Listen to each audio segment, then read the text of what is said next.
Go and text your friends and tell them we're down at the gym here. Abuk guys, boktam kiado conference menu.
Well, yes, Pug.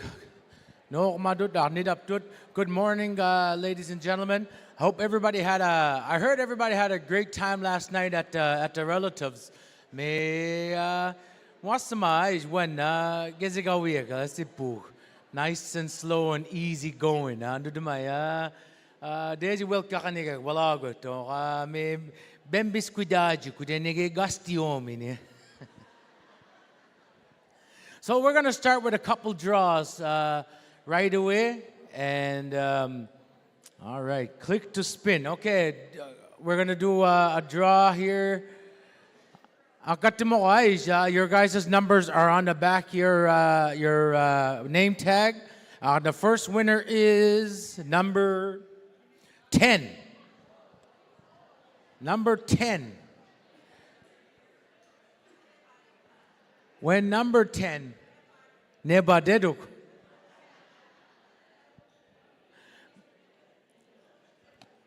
Hey, do you remove it?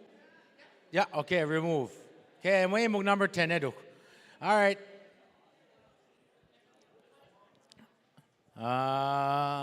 When Garuniye. Number 405. 405.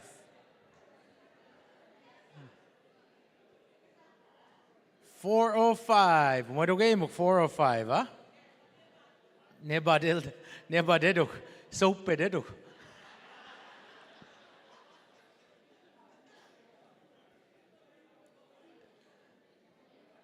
700. 700. Going once. Going twice. 700. Ano, huh? Wase das work ninen. 795. 795.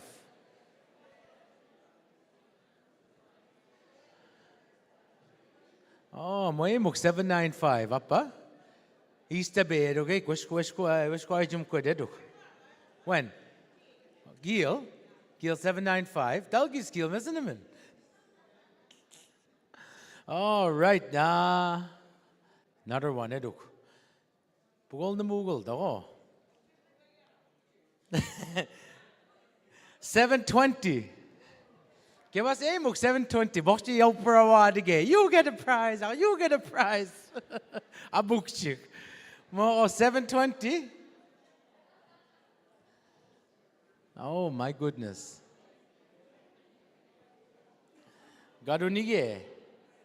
164. 164.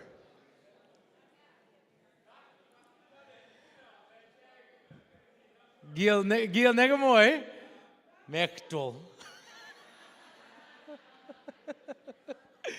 I don't know. Delo and Calvin Negam number. We're gonna move. No, Delaware, because you don't need Guduman crowd, Delaware, Moko, Giselle Delo Amush, Manina, you also. 293. 293, come Basta with La, Roger Lee. La. He's not going to do Malaga, what do you give him there?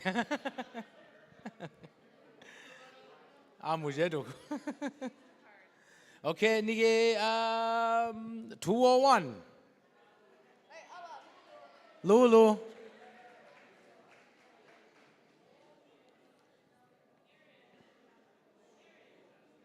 Okay, 453.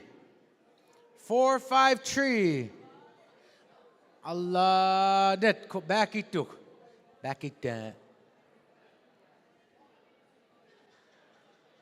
385. 385.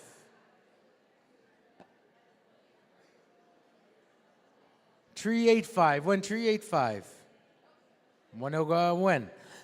161. 161. Uladet. 161.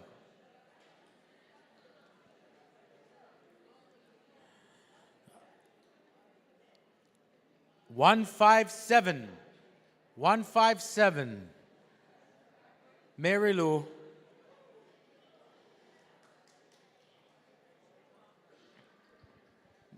Hey, Mary Lou. Right there. Right there, Mary Lou. 273. 273.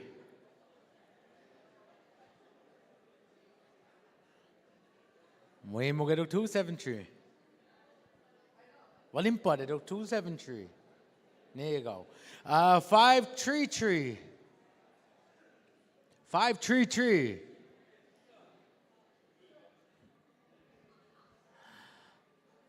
Arnega bedok. Gadu 28. 28.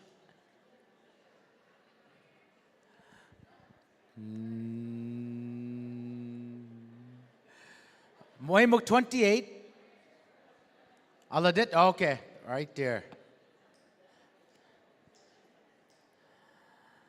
131. 131.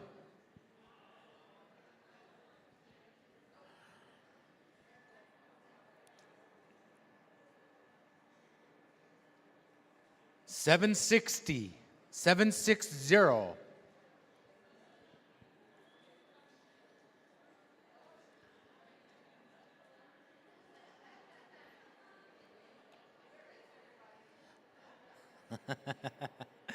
Member to a moody jigado.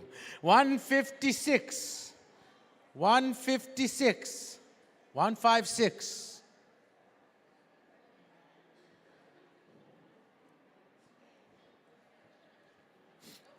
Nope. 27. 27. You got it? Allah back it to cake pem kobit. Gado 76. 76.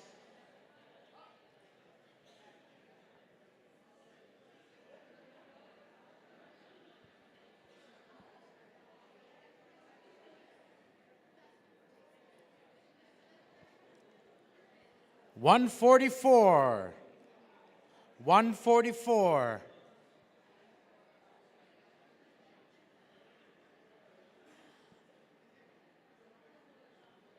$144.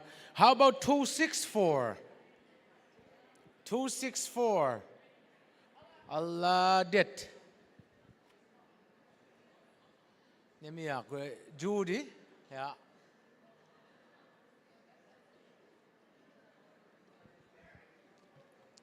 Tasko me Blair.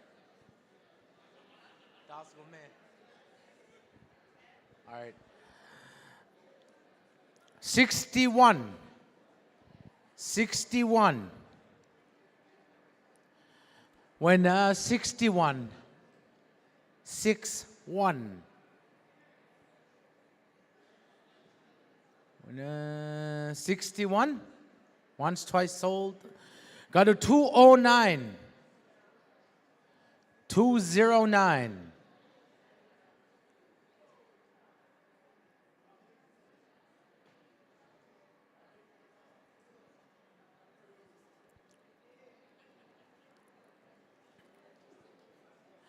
$331. 331. 331. Allah dit. Jackie. How about 797? 797.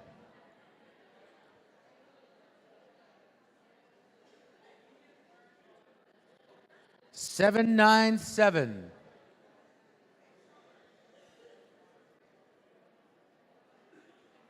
How well bit could na? 336. 336. 336. Allah det. Back it to girl.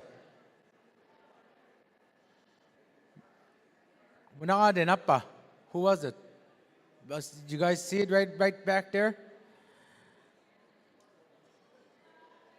I'm gonna shake my balls real quick. Nanige. Whoa, Dada.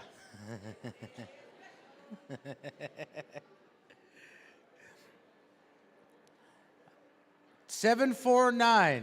$749.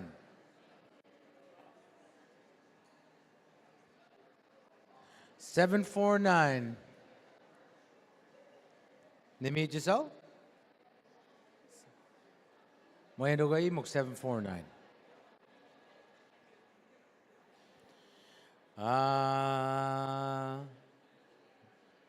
171. 171.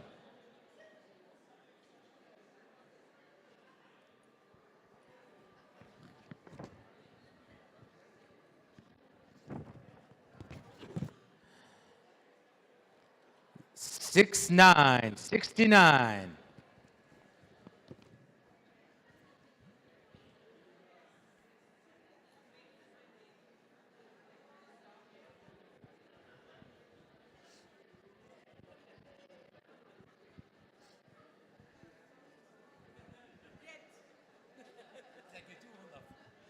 $606. 606.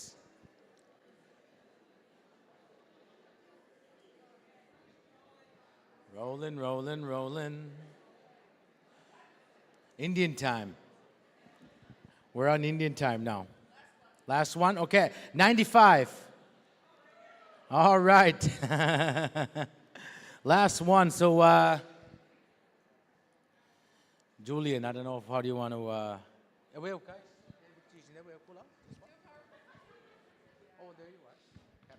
So we're going to move on to our first, our last keynote, Mercedes Peters.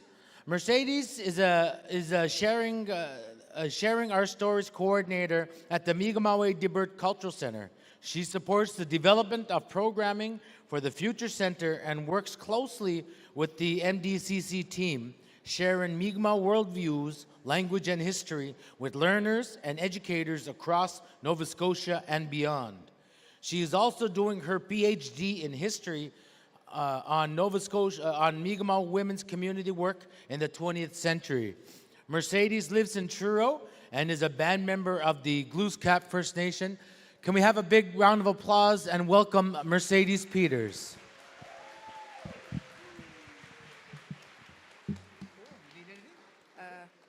think, hold on. We good? We good? The problem with being tall is I always have to play with this before I get up on stage.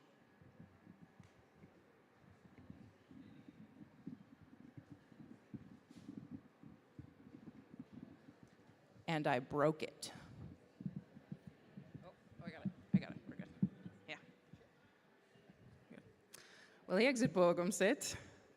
Bakshi ginama si olnu izuri era gina si nige.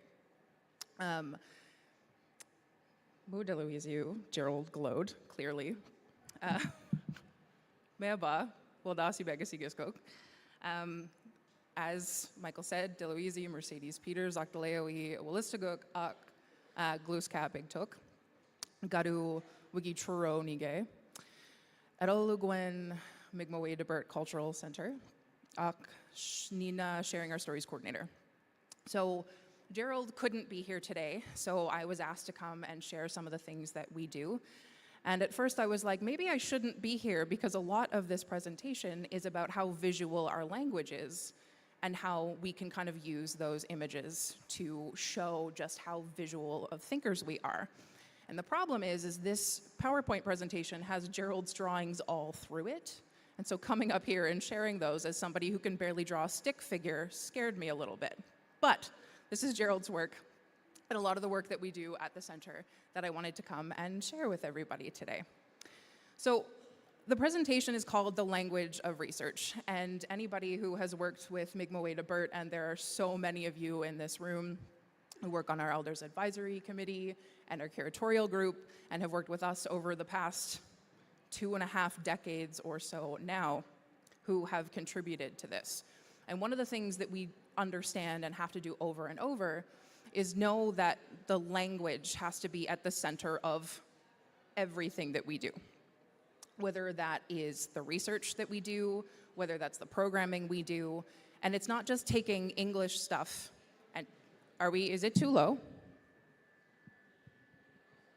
How are we for sound? Are we for sound? Can everyone hear me?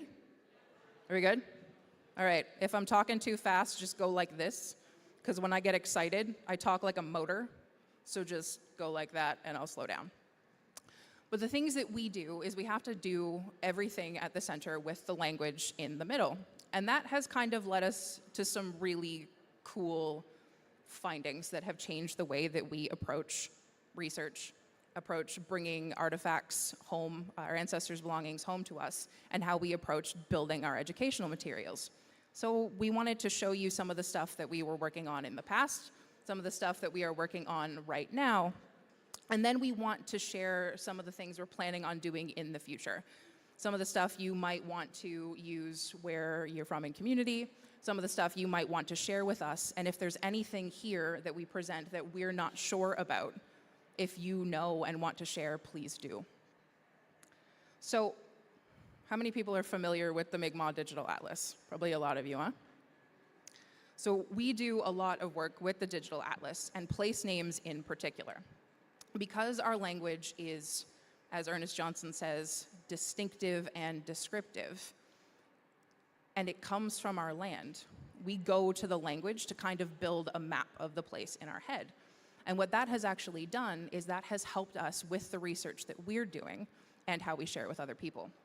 So this past year, Gerald was doing some work with the stories and with our place names, and he comes across this spot, so just in and around Parsboro. And you see Gizigawit, Harrington River. I wish I had a pointer, but up there. And then Gizigawit, Moose River. Well, those two are the same words, and those rivers in English have different names. So what's the deal? Well, then you go look and you see Gizigawit, Harrington River, Gizigawit, Moose River. Okay, what's going on here? Well, then we look to the word parts. We look to see what the actual meaning of the word is. And we see, okay, fast flowing, fast flowing. So what's the deal with that? In order to understand, knowing that our language is distinctive and descriptive, Gerald decided to actually go and see what the difference was. So he takes a trip to go to Harrington River and then to Moose River, and this is what he finds. Well, at Harrington River, Gizigawit, fast flowing, well, there's a waterfall there. So then he goes to Moose River, Gizigawit, and there's also a waterfall there. It's a point where the water is fast flowing. So what we've started to do, and that has helped us with how we think about the things that we find in the work that we're doing, is sometimes you gotta go to the place to figure out what it is we're talking about. And we're doing that a lot, because there are a lot of places in Mi'kmaq that have the same name. And if you're thinking in English, which is kind of like a noun-based language, you think, okay, that's just a name that someone gave to the place. But in our language, which is verb-based and very descriptive, sometimes that's literally just us describing what's happening there.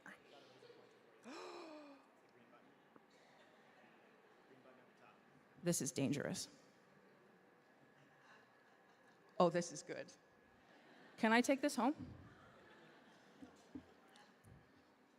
We'll just see that later. So this is the kind of stuff that we've started to do, and over the next couple of months, when we're thinking about place names, and if Barbara Tanas is in the room, she and our language coordinator, Jordy Marshall, were down in Washington a couple of weeks ago doing language research and finding more of these, what they're calling wayfinding words. Because our language is also a map, and it's ways to help us understand the ways that our ancestors were seeing the world. So we're gonna be doing a lot more of this over the next couple of years. But that distinctive and descriptive and verb-based and visual language has also helped us with some of the other projects that we're doing. So over the pandemic, we were reached out to by this project called the Moccasin Identifier, and it came out of Anishinaabe territory from the Mississaugas of the New Credit, I think. And their project, their idea, I just used that as a clicker. There we go. See this? I'm going to overuse this. So their project, the Moccasin Identifier, is to cover Canada with not just moccasins, but with historically and like Indigenous nation accurate moccasins to raise awareness. So the goal was to put them on important ancestral sites or in the middle of big cities, just to kind of disrupt the way that people are thinking about the world and to remind them that they're standing on the territories of Indigenous peoples. But again, they wanted accurate stuff, right? So here's some images. This is from Ontario. A lot of it's from Anishinaabe territory. You see people are putting them on. But again, the moccasins, they wanted to be accurate. So a lot of the drawings I'm going to show you here are from Philip Cote. You see you have moccasin from like Anishinaabe, but like woodland. And then we have Haudenosaunee territory from the Seneca. And then we have Huron. And we have Cree. So they reached out to us, and they said, we want help doing Mi'kmaw moccasins. And we want them to be accurate, and we want them drawn. Well, the beauty of that is we get to do that work. We get to look at our ancestors' belongings, and we have an artist in residence. Cool, awesome. So we went to work. This image right here is from the Badashu Museum. And we found this a couple of years ago. They were sharing these things with us. And I looked at this myself and went, I've never seen Mi'kmaw moccasins or Mi'kmaw stuff with flowers on it like that before. I'm used to the double curve stuff. But I was talking to Gerald, and he said that Eki and Augustine looked at that and said, well, from where I'm from in Mi'kmaw territory, so Elsipogtog, this is the stuff we're doing. So this shows just how big and diverse our territory is anyway. But then we found these. So these are from the Nova Scotia Museum. And I looked at them, I was like, I have never seen these before. What is this? So this is back in 2012. And anybody who's done work with the center knows that we're bringing elders in first. We're bringing language speakers in first. We're bringing like experts in like different crafts in first because they're going to understand it the most. So we bring people in. It's Doug Knockwood and Lillian Marshall.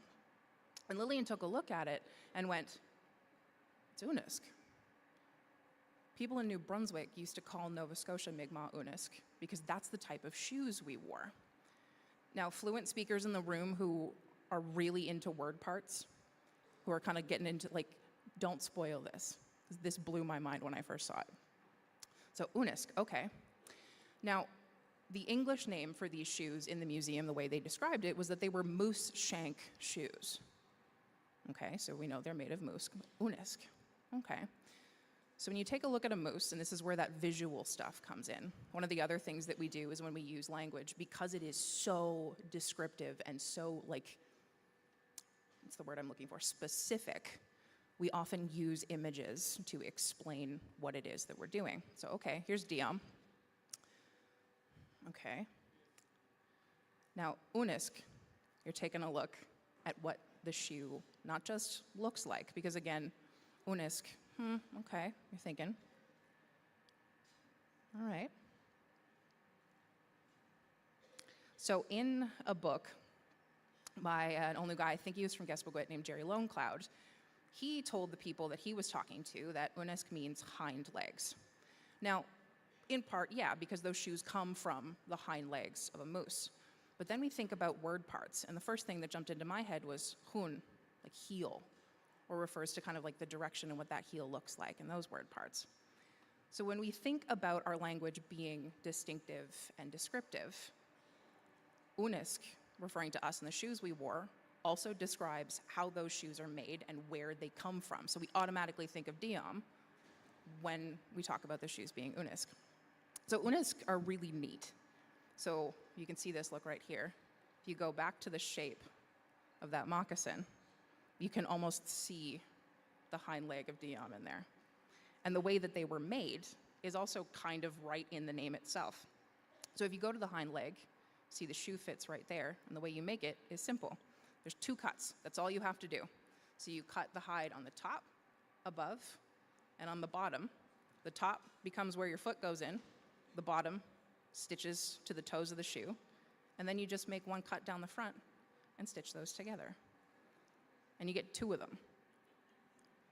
So it's super easy, it's super simple. No one has to think really hard. You don't have to cut 18 million different parts and build a really complex shoe. Diam is already built just for that. So we get to do that. But this is what we think about when we're thinking about the language and the work that we're doing. The words are they invoke such clear images. We want to show people who may be learning the language, who are non-speakers, and even sometimes speakers, just how brilliant and colorful the language is. So we use images. There's also out here now deer shank shoes and cow shank shoes, and it's the same thing. So here's a pair of cow shank shoes that we found at the Nova Scotia Museum. Or sorry, that's the deer right here, and this is the cow.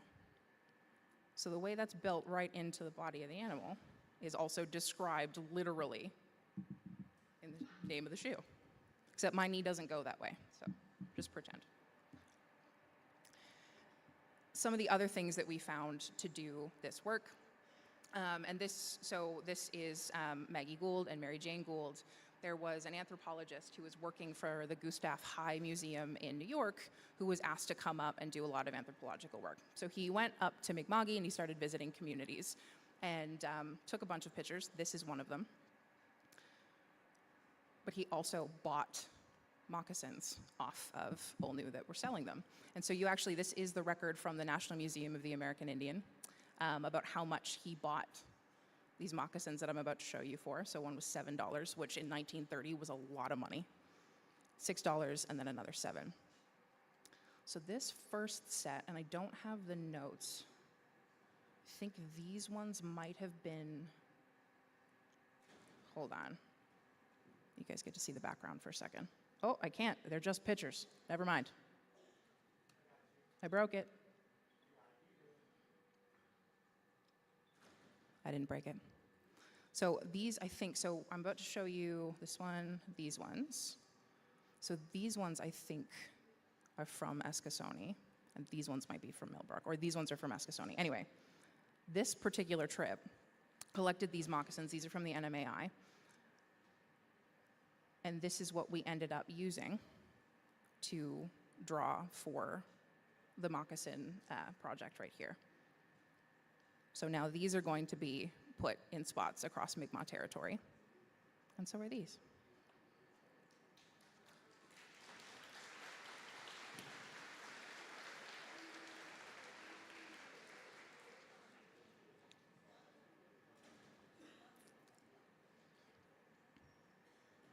All right, so I'm also doing this without notes, so this is gonna be a lot of fun. This part right here, because I'm still a language learner, I am probably gonna mispronounce things, so if I do, please correct me. There might be some spellings in here that we're still trying to figure out, so if you know, also share them. One of the other things that we are trying to think about when we do language work is how we share stuff with other people. So as a language learner, when I think about our language as being that descriptive, I can't just look at what a word is in English. I want to actually see what it means. And so we've started doing that by thinking about how we present things to other people. And the beauty of that is working with Gerald, we can do it really easily. So caribou, right? That's it in English. When you think about caribou in English, if you know what a caribou looks like, that's probably what you're gonna think of, right? But in our language, we have Hullabaloo. It's the one who shovels. And so when we're sharing this with people, and maybe this could be flashcards, maybe this could be something else, but this is what we want people to see. So we want to present it to them visually. The cool thing about Hullabaloo being the one who shovels and showing Hullabaloo as someone who shovels is it goes a little bit deeper than that. And I'm gonna call out Tanya Gould, who's sitting right in front of me. She's our language teacher at Glooscap, and we were in class on Monday. And I have to look up this word because I can usually remember it, but not when I'm standing in a room full of people and a little bit nervous. But we were learning some verbs, and she teaches us the verb to shovel. And it's mohwe. Mohwe? Did I get it? Yes. All right. So I'm in class, and I kind of frown a little bit. My friend Skylar asks, well, hold on, why mohwe and not halibudige? And Tanya goes, it has everything to do with how you're shoveling. That is how descriptive the language is. Halibudige, or the way that we're shoveling, you're not just shoveling like this, you're putting it over your shoulder. And if you think Hullabaloo, the way that they're always shoveling with their horns, they're also kind of doing that up and back motion. So when you think about how descriptive that language is, like this is how deep we want to go with how we share it. Again, with the loon, right? We don't just want to show a loon. I say Guimu, the one who cries. So when we show that image, Guimu's mouth is open and making that noise. Same thing with beaver. Well, Gobit, the one who chews down trees. So we want to show that image. So we don't want someone to just think, okay, Gobit means beaver, because Gobit doesn't mean beaver. Gobit is referring to the one who chews down trees. So we want to show that visually. Thing with puffin. Qu'est-ce qu'on a dit? Wide bill or heavy bill. And that doesn't mean the bill is wide. It means when puffin is eating, can hold a lot of food in there and is always walking around with all those fish. So we want to show it that way too. Same thing with bear, mooing, right? So this one is a teaching from Ernest Johnson. Bear and mooing. Mooing actually is the one who picks berries. And I think it's mooinonic, referring to the harvester's basket. Muisit? Muis? Cool, Muis, okay. I love this. I love being in a room full of speakers. So we don't just want to draw a bear. When people think mooing, they're going to think about this. We want to actually have them see what is actually going on in our language. Same thing with rabbit. A bleegamooch, the one who bounces for short distances. So even if I've never seen a bleegamooch before, if I'm going out for the first time and I've been taught a bleegamooch is an animal, the first one I see that goes like this, I'm going to go, oh, a bleegamooch. So we want to show them moving, hopping. Same thing with wolf. Boktasim, the one who echoes. Coyote. Ulugwed, the one who howls. And when we think about it this way too, we were talking about it in the office the other day, this also lets learners ask more questions. Like, for example, why are we describing a bleegamooch by how we can see a bleegamooch and describing Boktasim and Ulugwed by how we hear them? Is it because we hear them before we see them, or is it because we don't want to see them, so we move when we hear them? I don't know, but this is the kind of stuff that like we want to share with people, is just how descriptive the language is, and how are we going to do that in a way that lets people ask questions. Thing with owl, well, Gugugwes, the one who makes that sound. There's other animals also that we're going to describe by how they sound. Kahowich. So when we draw them, we want to draw them in the way that shows that they're making that sound, and the sound is important. So we're not just thinking crow anymore. We're thinking caw, right? If anybody was filming that, can you cut that little part before you send it? It'd be great. Same thing with seal, right? Waspu, the one who's shiny when he's wet. And the cool thing with seals is how they're actually built makes it so that they're going to be that way. The way that their fur actually is means that they're going to be slick and shiny when they come out of the water. So we don't just want to write seal, we want to draw waspu. So I've heard Gewinig and Junig as well. So otter, right? It's how a canoe sits in the water. And if you look, right, Gwydyn, otters are cute. We want to see them on their back holding hands, right? But how are they going to swim, right? How are they going to swim? So we want people to think about this stuff when we're sharing it with them. So we try to invoke those images as much as we can. Now here's cool, the word part amal, meaning like decorated, right? And this happens with so many of our animals. So, here we go. This is where the pronunciation is going to be fun. Amalchugwej, or decorated face, right? Amalbahamej, or chipmunk.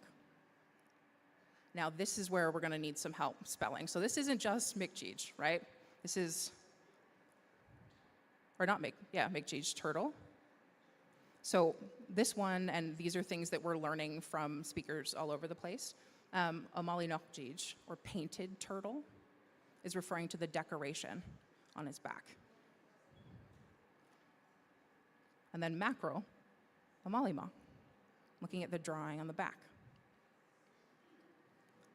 So we want, when we're showing people these, we don't want to just show them like a fish, right? We want to actually show the mackerel with its drawings on the back, amalima.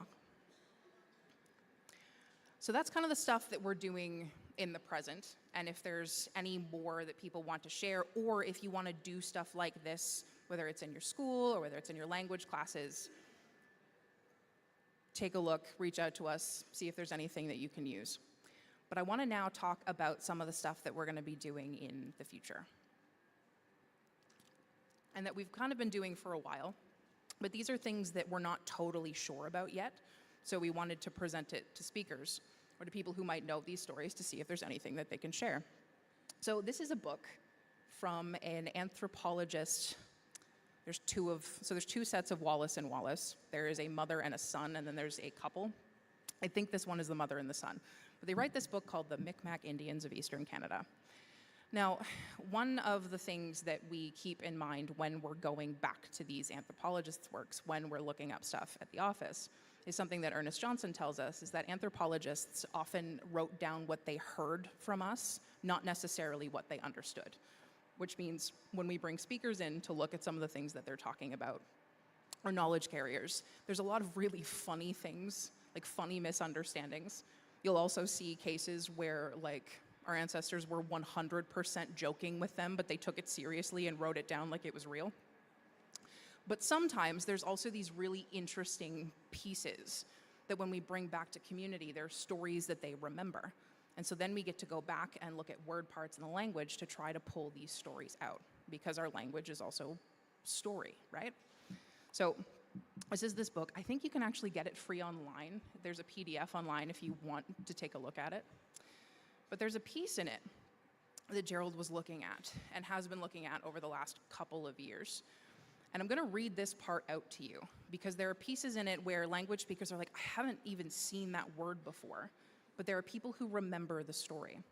So Wallace and Wallace write at Sugal, so I'm going to try to write it the way that they would probably say it, because like French, Sugalagadi, I think that's probably what they were trying to write, saying literally rotten, is a large burying ground about 30 miles from Pictou, so okay, we're thinking like Pictou Landing, okay, are two large rocks, and they write Kukamajinu, I think, meaning grandmother of all of us, and Miss Kunijinu, I'm trying to write it the way they would write it down, grandfather of all of us.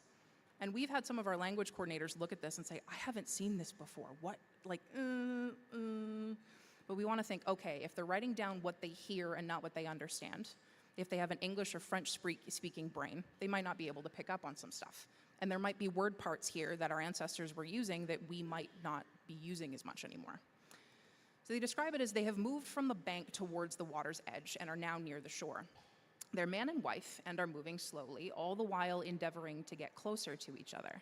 If you're sick, you'll obtain a certain cure from the roots of medicinal plants, which grow back of these rocks in places where they supposedly, if you're an anthropologist, you're skeptical of everything, so they do stuff like this, supposedly, were before they move to their present positions. You should put a penny, pin, or something else on one of them whenever you pass them. Perhaps you put a penny on one of them and cover the coin with a stone. When you come there later, the coin isn't there. No one knows what becomes of these things. They're offered, it is alleged, as a sort of charity. So we're thinking, okay, so this is a story because Wallace and Wallace are sitting with communities and they're listening to stories that are being told. They might not write them down the best, but there are still pieces in here where our ancestors are talking to us. And so we go back and we try to figure out what it was that they were saying. So this is what we got. We have the Sugalagadi, if you're French, right? Kukamajino, and I'm trying not to say it as Miss Kunijino, but like Miss Kunijino, the grandfather of all of us. Well, I don't see any grandmother or grandfather word parts in there, but we were thinking about it and playing around with this in the office, and like Gino, maybe Genu, maybe, okay. But what is interesting is Gerald took this story and was talking to people in Pictou Landing about it, and Sarah Denny remembered a similar story about a place. It's a boggy area. So if we go back to this, remember, these stories are very visual. It's a boggy area, and people did used to leave things on top of it. And then you would come back, and they would be gone. So there is memory in community of this story. If you think about a boggy area, well, the ground's soft, right? So if there are these two giant rocks that are there, if the ground is soft, eventually over the years, they're going to start sinking in. But they're going to start sinking in closer together. So we are watching that movement that's there. That story makes sense. But we still don't know, okay, if Sugalagadi means rotten. Well, maybe not quite. But then, because we always go back to our speakers, Gerald went into Helen Sillaboy's Mi'kmaw place names. Was looking and also found Suganagadi. And if you look about it and you try to say it Suganagadi, Agadi, okay, place of. So maybe rotten place. But that Sugun, and then in another place, Sugul, does that mean rotten? What does that mean? We're not sure yet. There's speakers in the room who might have an idea. Please share.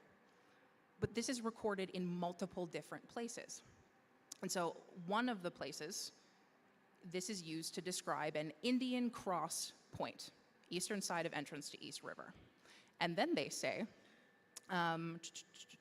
here stood at the arrival of the English settlers and until a recent period, a large iron cross about 10 feet high, hence the English name. Now remember, sometimes people write what they hear, not necessarily what they understand. So we're thinking, okay, there might be two things here. We might be thinking Sante Mawiomi, but even if they are, it's when the Europeans are arriving and the cross is there and it's iron, maybe not. Well, What do we do in these situations? Well, we try to go find the place. And we haven't actually gone to find it yet, but we do know. And again, look, here's all these different, so you see it in Silas T. Rand, you see it in Wallace and Wallace, you see it in some other people again. And all of them say rotten place. Okay? So we know the general area, and we're trying to think, okay, why would they have called it Indian Cross Point? They think it's because there's a cross there? Well, no. I mean, maybe. But also, that's a river, and we use rivers as highways. And that's a really easy spot because it's the thinnest spot to cross the river. So it also might be a literal cross point. But we know that this is the general area. And there have been some times where, like, Gerald has gone in and tried to find it on Google Maps. And there is a spot where there are these two big rocks sitting next to one another. But other than that, we have confirmation that there is story about that in community. But we're still trying to figure out what this might be. And so we're going to go to the place. We're going to try to see what we mean when we say rotten. It could be because maybe when the ground gets soft, it does the same thing that other things are doing when they're rotting. We don't know. But we want to go watch it and see.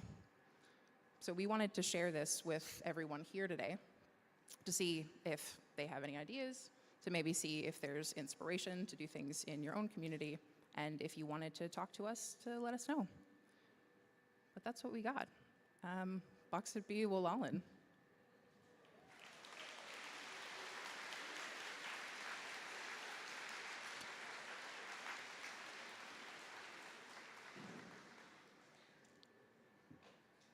Do we have any questions? Yeah. Does anybody have any questions or anything they want to share?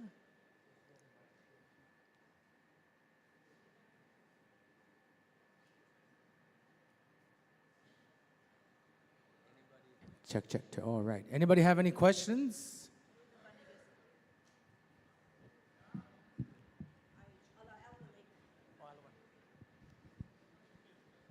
Now, that place you're talking about, is there any chance there's a steep hill going up?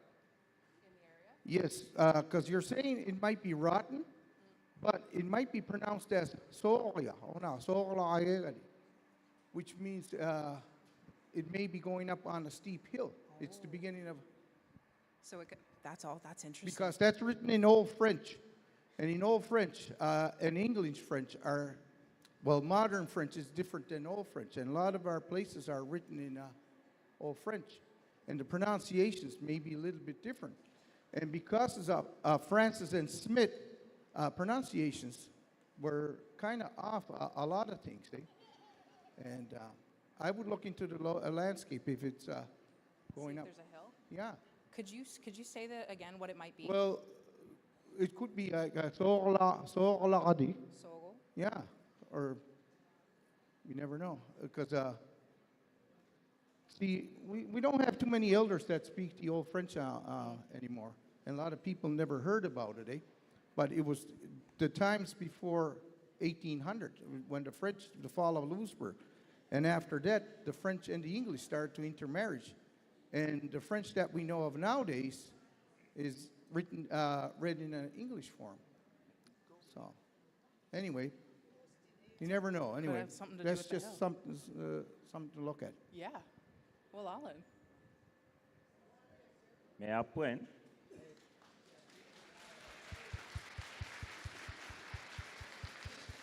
I just have a comment. You mentioned Sarah Denny from Pictolandum, but she's actually Sarah Francis. Thank you. Well, Alan.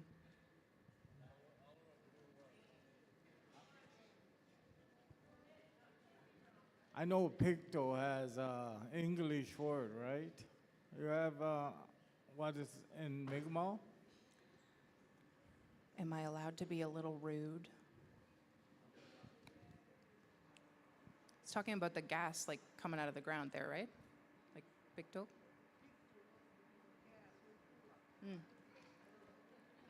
I don't want to be rude. Victorima. I wanted to hear that.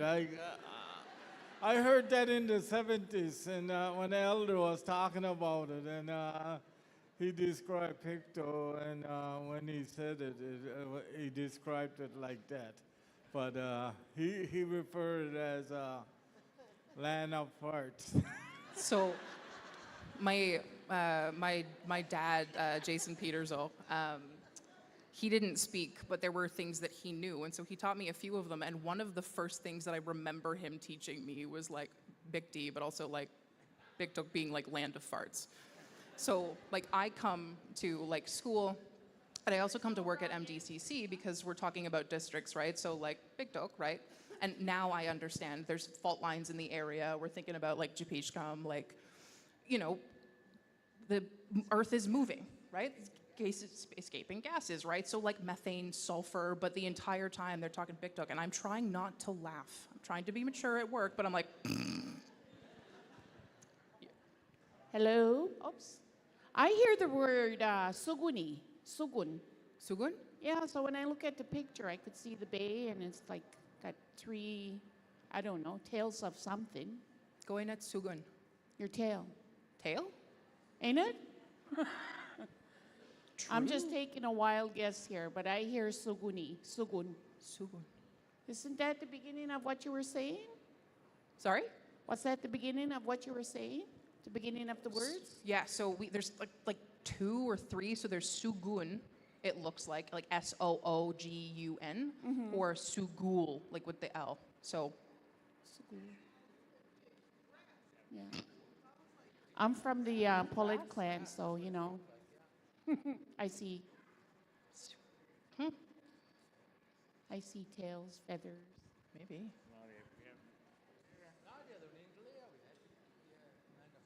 Yeah. Mm-hmm. I mean, that's what the ground's doing. It smells that way.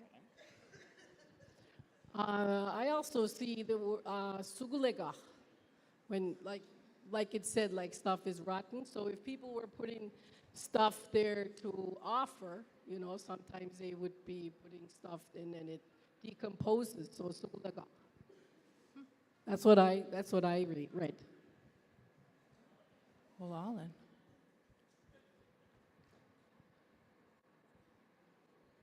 Gina.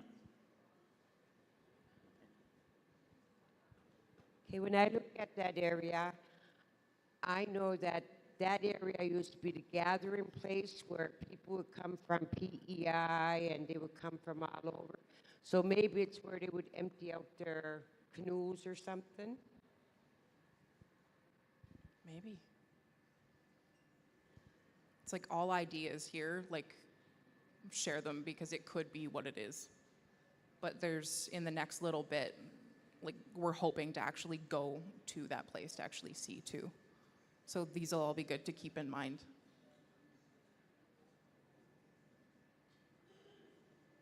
Mayor Puen.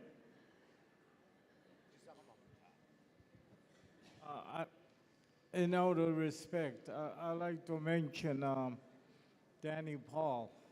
You know him? Anyway, he was always saying that our language is very descriptive, and when he was talking, he talked about two. I remember of two, right? He like the cow. I seen you have the picture, but you didn't.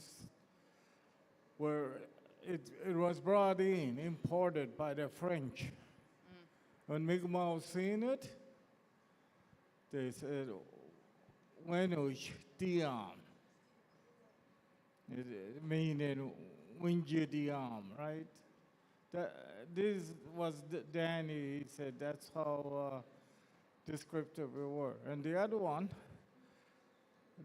in every spring, they have a smelt run.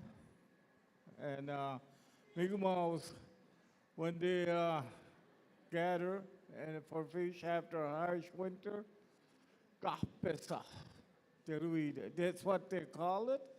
But Danny says, it's only a description, kapesa. That's when they run. That was the controversy part about Danny when he said, it's not the fish, it's a time of year. Well, Alan. And that's the cool part Yes. that we like that's what we like to do, to go in there, because it helps us kind of go out and see what our ancestors are talking about and go to that place to see if that description's there.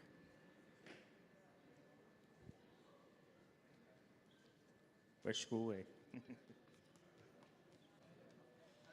Nanoli? Miss Kay, I just want to know if I can have a copy of your slides. I loved those pictures, the slides. The first ones. Let me text my boss and I'll see, but because yes, but I'm not sure. Probably.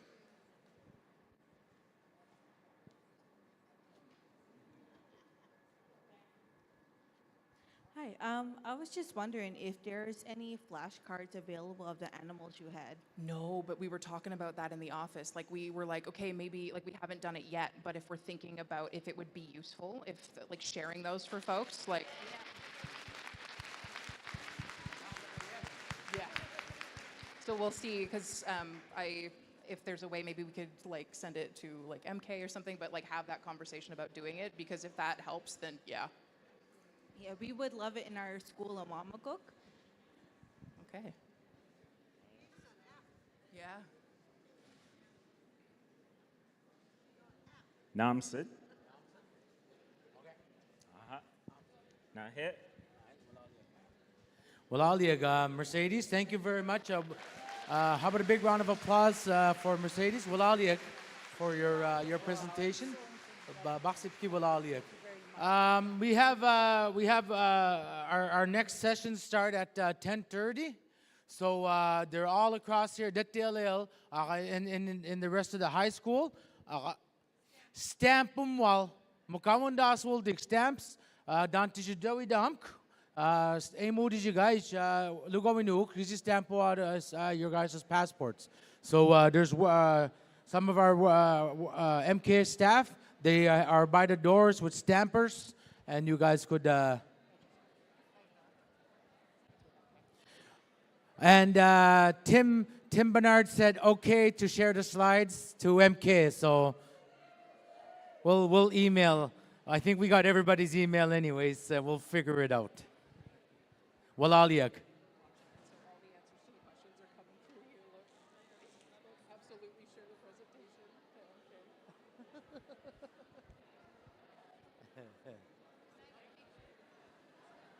Yeah, Mercedes.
Ko e mera olotio, wali sipu. Ko juno ni mo yino laim. Kudu biscuits kum kai ja ai no mau. Michael R. Denny, luwato nega maij.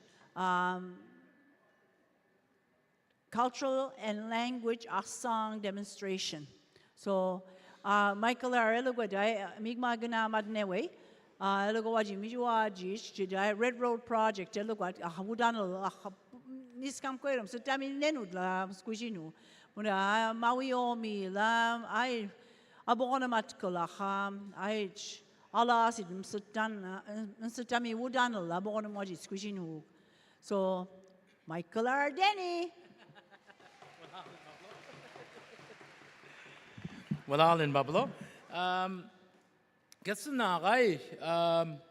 Before I start, guys, I want to sing a song. And drum group Stony Bear Singers. We've been singing since 2002. And 14. And anyways, the song was made by my cousin Julian Wells, member too. He doesn't speak Mi'kmaw, but he has a gift. He has a really good gift to making songs, and we make a good team at Ulnui Sinin. And I help him with making power songs.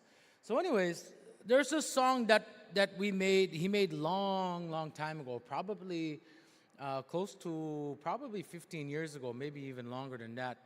And sometimes we sing it, sometimes we don't sing it that often, but it's a song and it's very simple. And it's a song, we use it sometimes for a children's honor song. Mui walugi mijuaji ja mui walugi nutkolti deuk. But a negamok salbe waluk sigiga, elmiginik, a negamok elidas walugiga, galamana, yapchu only we will do this no.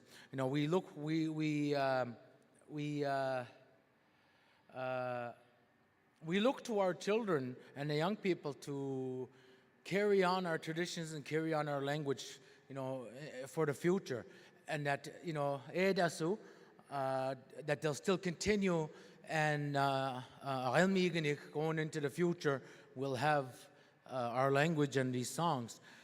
So I'm just gonna start off with just a little song. My drum is a little flat. It's a lot of moisture in the air, so the lyrics are simple. Gelukna ulnui suldijik mijuajishk. That's all it is. That's all the words. And to me, it has so much meaning behind it.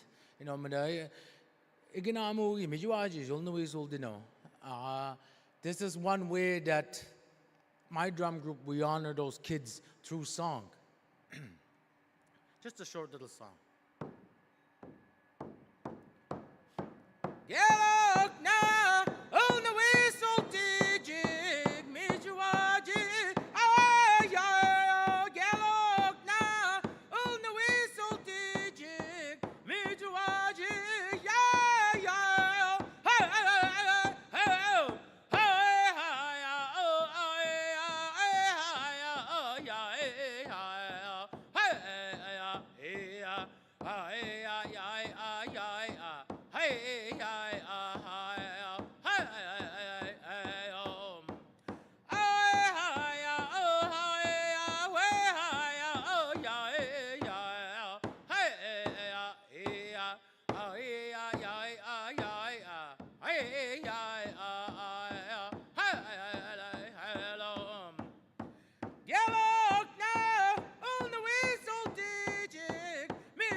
hey, hey.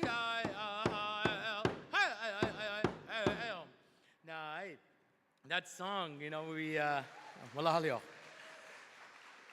Now, tabigyan na, you know, I'll give a brief little history on, I guess, traditional songs and how they've moved and how we've today in terms of you know, powwow and how that has evolved. I put a lot of time into speaking with elders. Jiksida gizigu. Munabas detele lunama gise gelta satamiawa alasi. Jalwegawa Gwedejak Ganawagi 6 Nations throughout did you guys Ojibwe, Curve Lake, Hiawatha First Nation, all Ontario, na Jixidaki Negamoka, as far west as Blind River, Sault Ste. Marie, Ontario, Bugoginamasi, Powwow, right? That's when I first started my research into traditional songs and stuff. That's where my road took me first time. Come on. So over the years, when I first started researching and looking for traditional music, you know, I was born and raised here, and in my family, you know, my father was he did a lot of traditional things. He was part of the first powwow committee here, and you know, along with my family, my aunt, my Sugus Georgina, who was here, and her family, my first cousins, a lot of my Denny family in Escazone, and you know, a lot of other people like the Pullets and the Laffords here in Escazone. You know, we were a big part of creating the first powwow here. And you know, my father would go to South Dakota and do the Sundance out there, and that sparked a really it sparked something inside of me to go out and to, you know, from a very young age, to explore songs. You know, those of you who knew my father, he was you know, he loved Johnny Cash. So in my house, I always heard Johnny Cash karaoke, but I would not sing with him, even though I can sing. I was too shy. Still kind of am, but traditional songs, you know, all these being around powwows really sparked something inside me to go out and to teach and to teach young people and to even further my own knowledge on traditional songs. And a lot of times, I'm going to show you guys something really quick. I don't know if I'm not a very technical guy. Even though I work at MK, I'm still not that technical. Fame, I gave me one day. She's like, "You should know this. You're young enough." And I'm like, "Oh, So there was a little. I heard a lot of people talk about Mi'kmaw, our language especially, and some of the things that were said, like the word "gwe," when today we use "gwe," you know, "gwe," it was something that they said. Well, my parents or my grandfather never said "gwe," and I have a recording here from 1911 that comes out of, it's the oldest, from my research anyways, it's the oldest recordings of Mi'kmaw language and songs that exist. They come from, it's labeled as Rishibakto, so I assume that it's also Buktuk. And I just got to find it. I have a number of them, but when he starts to sing, or when he says "gwe," he'll say, you'll hear him "gwe do madut." He'll say, and it doesn't say who like who the person's speaking, but they have a couple names, and I think it was two people, Noel Millier, Joe Paul. So let me see if you guys can hear it. 1 second. It's on my Bluetooth speaker. Let's see if it'll work now. Julian. Mako. 1 second, guys.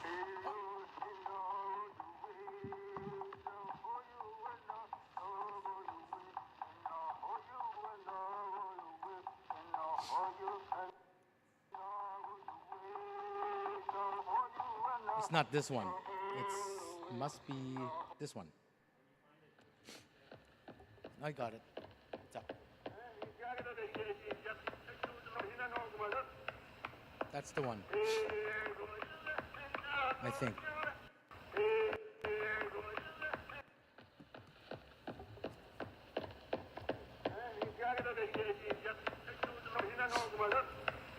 No, that's not the one. I just. But knew that. Get up, Gigi up no Gamadut. That's what he said. So hold on a sec. That's not the one. Oh my goodness. I should label it. Maybe it's this one.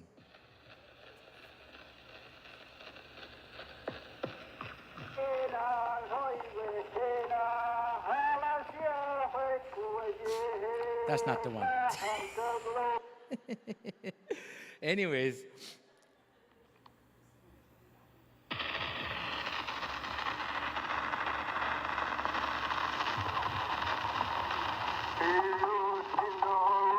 Okay, so it was this one.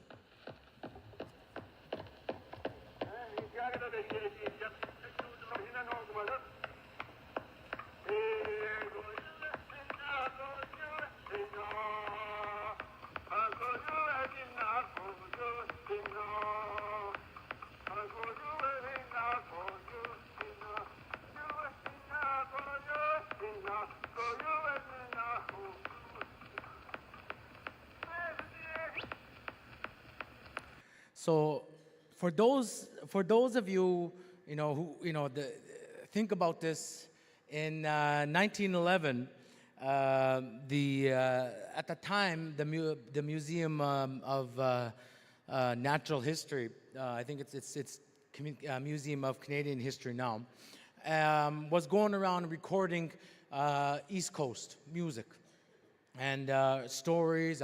So they would have these huge machine things, and it looked like you're seeing, like it looks like almost like a moose call, and you're talking into it as it's recording these wax cylinders.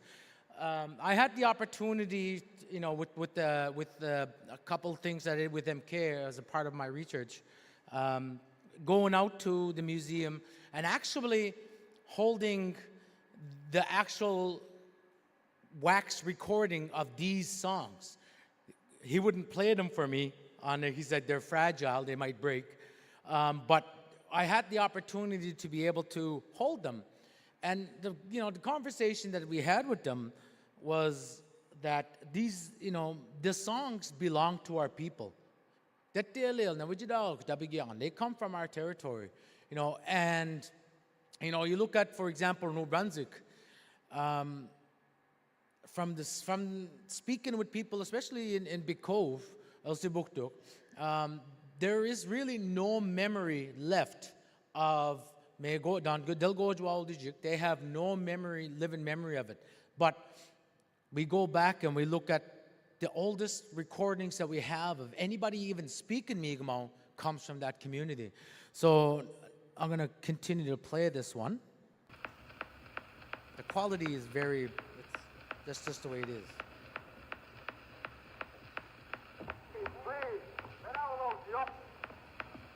There. Go ahead, Madali Wolotio.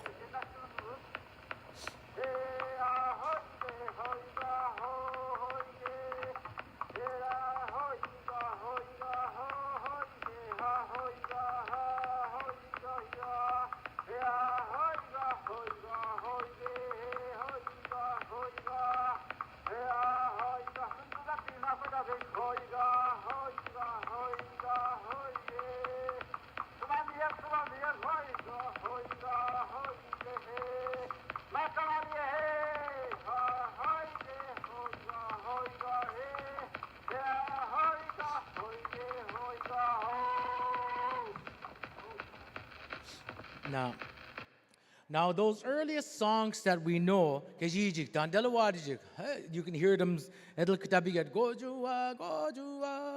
Hey na gojua, hey na. Now, that's just one example of that particular, that track. Edigal Namauta is the same singers.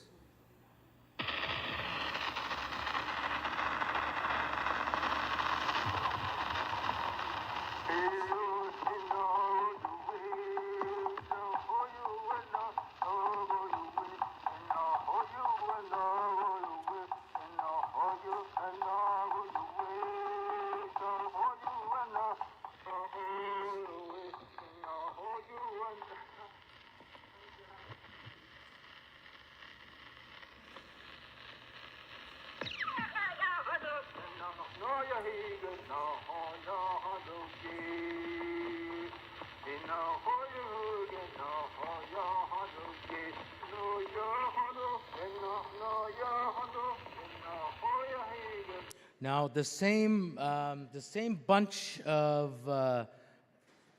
Abigasiga Banai in that area, there's another one. They just labeled it as Mi'kmaq song. So what's the Magejidu? But you know what it is.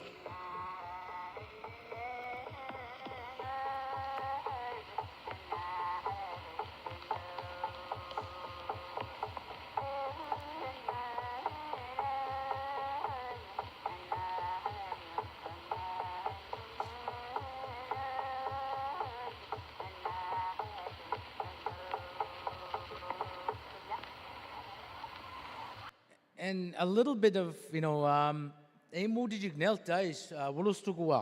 our relatives, our allies and our friends, the Wolustuk people, they also had a gentleman by the name of Frank Sapir who was recording around the same time, recording Mi'kmaq songs, and that's what he called it. He called them Mi'kmaq songs.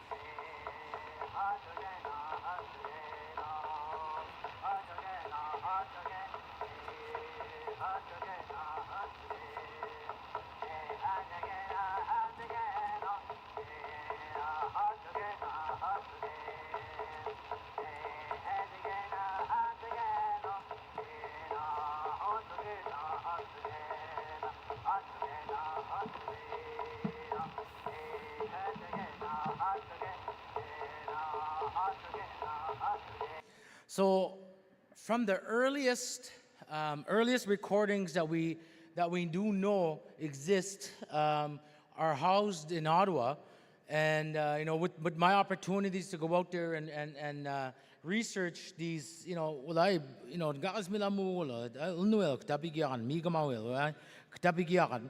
there was also songs that came in and around, so that's early 1900s. We know that we've been singing Gojuas for that long. One thing that we with all my research, I couldn't find were ceremony songs that were meant for something that were used for ceremony. All I found were just tunes that were used just to have a good time, Gojua, to have a dance, and songs that they would just, sing about sing about things, like this one here. So, lanig mo eweji aga nadawakanik 1953. Tell you all about it. But anyway, now this little song that once the Indians get together, and that's before they take a long trip somewhere, go to war or something like this. They always get together first, and then they have a place built especially for these dances, and one sits in the middle with a drum, and got a little stick there, and he begins to sing. When Sigaba Sutiega Ma when the Lagavi Yaga Yina Guteladio Hey I know hey no ho hey hey I know hey no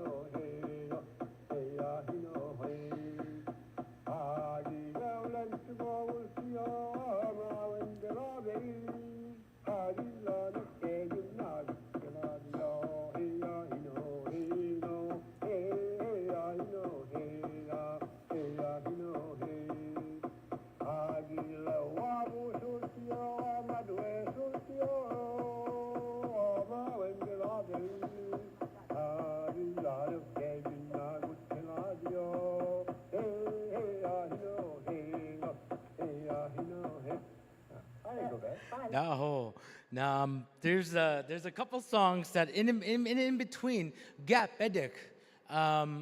There's a gap in my research from those earliest recordings, early 1910s, 1911, 12, 13, 14.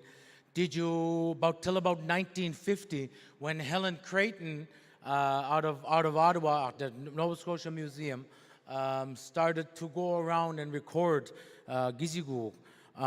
We record wala ji guys down in Nenimidl Dabigyan. And that was one of them. So there was another one, comes from Shubi, 1957, record wala ji. There's a couple of them.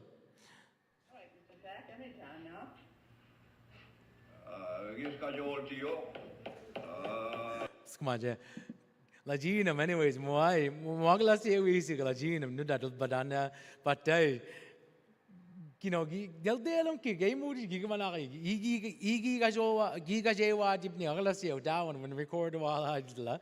Anyways, at la to get Lajinam, Nakoi, Nebidok, Del Sudak, anyways, need not to go, yeah. We still got to meet and Walla go, I'll take Pastako and Nebidok, come on.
Nanega mai sakamawo ai should be Martin Sack Deloisip and Gi said Gizi go up to yacht way go down to record the wall over. Anyways, when you're looking at these different songs, Jamautai Don Mujiakal, there's another one here, Peter and Michaels Deloisip, Middleton, Nova Scotia. So muna del de mo no way ga de no Middleton. Mogejito really. More dance. Ya hey ya hey na hey ya hey ya hey na hey. Do ali ya dina hey ya give ya hey ya hawane ya hey da ho. Go ran hey ya dano ha ya hey ya dano ha. Ya hey ya dano hey ya hey da ho. Hey da ho. Hey ah, wali ya bo, on masi nada del ya malkan. Kedan to nadan go wayam sunto. Ya hey na ya hey da ho. Ya hey da ho. Yeah. That's all. That's all I can do. Now, what was that, Mr. Michaels? That's a song. Song. What was that, Mr. Michaels? That was a song. When they're dancing.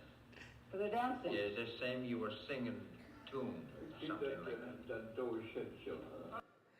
So why is Lajinam and the rest of the recording, the guy, Neskawakan, That's what he called it. You know, that delil delawadig neskawem kor neskawe negamokai delaweb negama neskawan.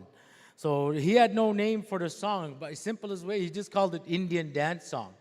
So Gigamanaki, they had no way, they didn't really have that word. You know, Gojua is something I think that we kind of, maybe that was the chant, and that's how it was, we named it. Bibanin kubni, Ernest or Bibanin kubagais, Albert, Magaji, when up Amundas, when Bigizigu, Bibanin kubni, going at Gatu Gojua, Tamia Wejia, Gluzuana. Where does that word come from? Gojua. What's the root word? I'll be banigesi akoya, you know, then we don't know. What the root word is. So just me and my, you know, my own thinking. Guys, it was the chant that dan elte midik tabiyan wajia gluzuan gojua, where that word gojua comes from. It has to be just from the chant. So with that, edigal nice. There's so much. I wish I had, you know. I wish I had a lot of the enthusiasm when I love learning about songs. I love listening to the recordings.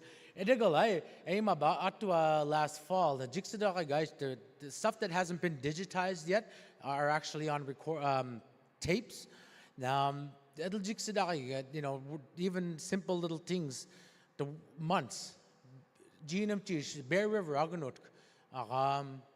Was dep kona settled dan del wisigal dep kona set na ewidigal. So some are the same and some are different. It's really interesting. I don't know if I can hear this one, but edigal about songs that were for the children, huh? So I don't know.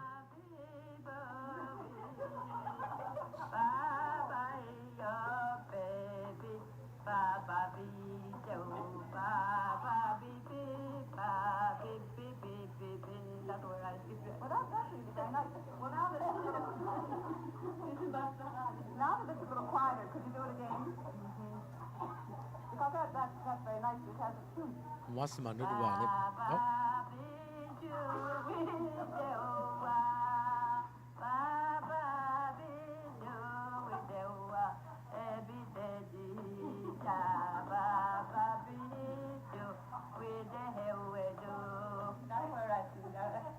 And that's what you're saying to your baby? Yes. Nakanu semkewe, huh? Man, I know Kijani, she would sing little songs. My mother was a terrible singer. And LTE Muxia go to Delta on the ba baby, you know, that kind of stuff, huh? Man, I got to wait a lot of recordings from like that. I mean, they still sang those songs. Nige, you know, Gisko, Mugijido me, Gaduni, Gadabigyoki, Nijink, and songs like that, Kijani, Ilte Gaban. That song there, Naduakanek, Eel Ground, Wajiak, and it doesn't list her name. It just lists her as Mrs. Denny. You know, Muabigasino, what was her first name? Huh? So, in 1953, so moving on, a little bit on those kind of songs, to songs that were moving on, you know, a little bit closer to Cape Breton. And let me see. Gojuwal, Dabigyan. Now, Wulagu, yesterday afternoon, Babalo, you know, Babalo talked a little bit about her family, late Sarah Denny. History, meski history, Westcoast Gubneg, dan det wajado, ase dasim, ebiji, Dabigyan, no, Gojuwal, you know, Sante Mawiomi, Ajibi Banigesib now, Negam, Sarah Jauno. And a lot of these songs, there's a number of songs here that was recorded by the late Sarah Denny. Let me see. Now, I want to just a little bit about Gojua. I think that's what I want to, let's see if this works.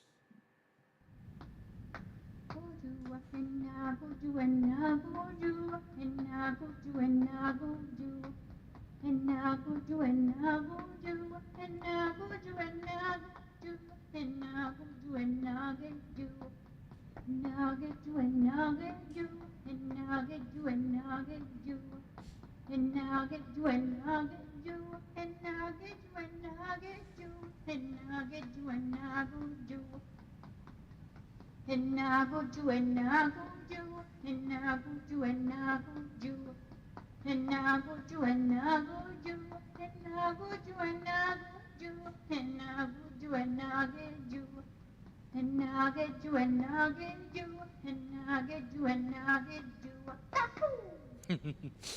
She was my favorite person when she says "daho." I love that one. I mean, no toy yanaga. Daho, deliver dawa. Sarah Denio, she was a big part in a lot of this research. Before before I started my work at MK, I took on a position at the Beaton Institute at CBU, and a whole bunch, like thousands of hours of listening, digitized recordings and materials, and you know, Wali Debai to tell them, what kind of songs are these? There are a lot of hymns, and Wasamanin, I'm not a professional on hymns, but I could tell you that it was a hymn or not. That was as simple as that. But ediga benai stories, man, interesting. And there were songs, whole bunch of songs, and let's see what this one is.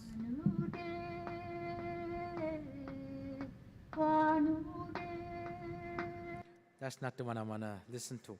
Come on, Jay. I'm just trying to find a Gojwa song.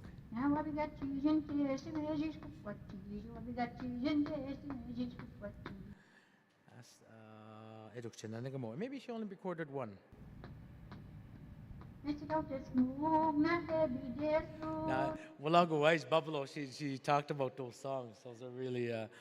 Now, in Unamagi, or actually, there was a conference held in Truro, I forget what year, 1970s anyways, where they took a lot of these recordings. They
they come from Newell P. Denny. From this community of Escazoni. There's a couple singers that were very well known here in the Newell P. Denny. Michael Paul, and this is Michael Paul here. Actually, that's Newell P. Denny. Come on.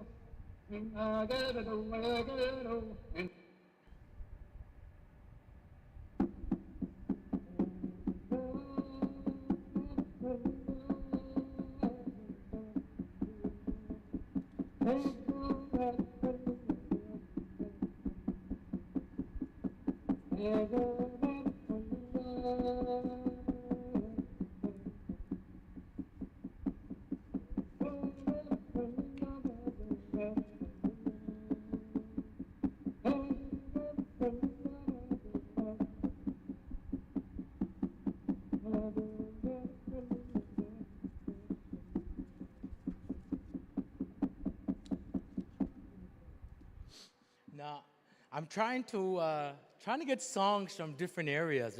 So, man, a lot of my stuff is still on CDs. I'm still not, like I said earlier, I'm still a little bit behind on the technology side of things. But a lot of our songs are still, we still have them on tapes at the museums. Anyways, well, next one here, I'm gonna show you this one. It comes from Conn River, and I'm just trying to get a vast. I don't have any songs from Quebec or PEI. That's the only thing. So wala nige ay televisib na GM Chijo ay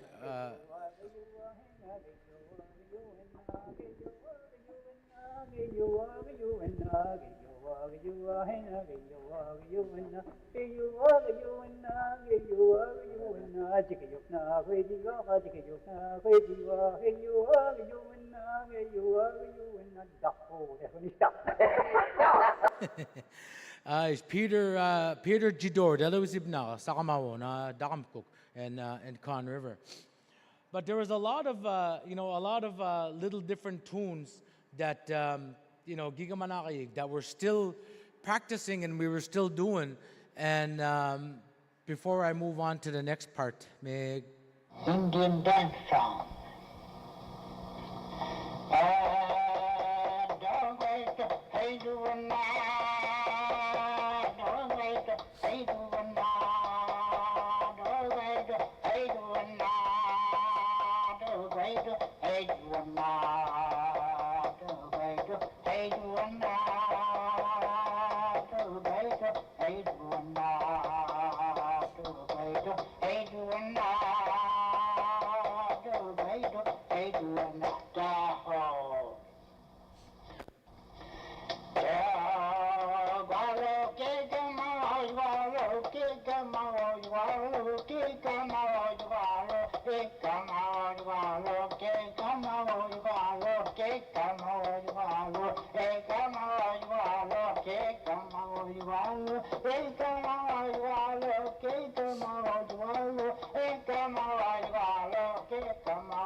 Now that was Charlie Marshall out of Millbrook.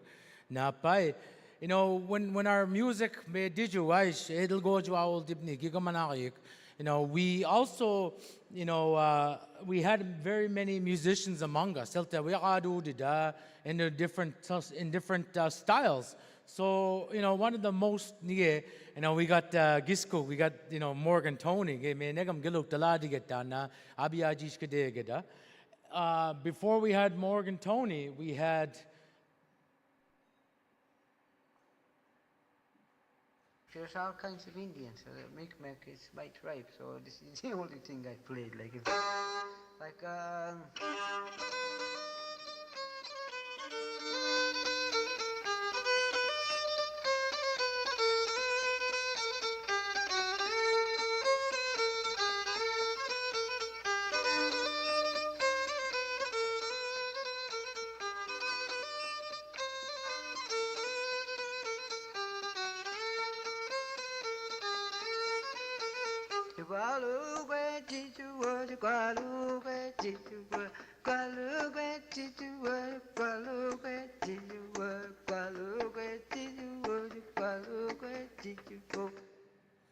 Daho.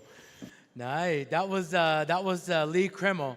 Now, Nega Milt, he played a big role in reviving our music. Brokul na mautel, el tega ben gojual negam, and for the life of me, I couldn't find them even if I tried in my vast CD collection of traditional songs. But all these songs may. In the last couple years, the work that we've been doing on powwows, powwow, especially me, and being able to bring these songs to different communities. Listugush Keskabegia, El Sibuktuk, Naduwakaneg, Medabanagia, Eskanomegish, Ilbam, Sedamiao, Pictolandin, Millbrook, Sebegane, Gadig Bakken, Kek, Moutunamagi, Gumsada, would new well sinin in my own professional, my own life goal. Abijadan, Dabigiaran, Uchit Gigamana, Medagidu, at one point, Giskar, like Dabigian Kigala, Koi, Damagial, Dabigian, Gojua, like Del Milamuga, like Dabigian, Gari Cigar Rabana, now and more cigar, I want Dasul Tige, Basgino. I wonder, get you do this. Soniga, may unamagik, may migudedemo, may go to our dig. Nasik, may nego, say Gillian, Gaya one dazzle dish gigamanari, negamo. So it's a part of my own life goal to go out and to teach these songs to anybody that wants to learn. And if you, if anybody wants copies of audio files of these songs, just let me know and I'll get them to you. I can email them to you or I can put them on a Google Drive or something.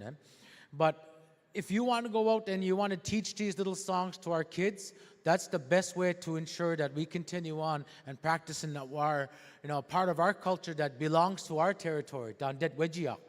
So, that's all I'm going to share on songs. Although, before we go, when I started singing songs, I had a bunch of them. And Geseli Power Nadami I'll say, she's not on well up to get. Samagada sigek. Where's the word? I'm gonna borrow it, I'll bring it back or I'll bring it back later. Huh? Anyways, gakaya gemod no dum we didn't. Digamanam ko na naman guys. What's the word with Kigala? Well up to Nadami Sega. I'm not saying which community, eel ground, but we did it. Anyways, so I'll be banning I went around. I'll be banning peace. Could you know? Detail Escazonia, Sega. Said when it kisi I don't quite. I Jigamakan. There's a go Bogol Namana, guess Keltaman. Lanote Jigmaganum, this was my first one. Uncle Bopi, Giziduip. I was in the room with him, in the office, his workspace, ala New York corner, Gitchuga, Beach Road, Detela, Castle Bay. Uncle Bopi, Nemiga Bemkobida, El do it up, El do. Gijiaksab, El do it, it's not whatever, but El do, anyways. Uncle say, guy, Gakisadiola, Ignamuda, Delawada, Lado Gutch.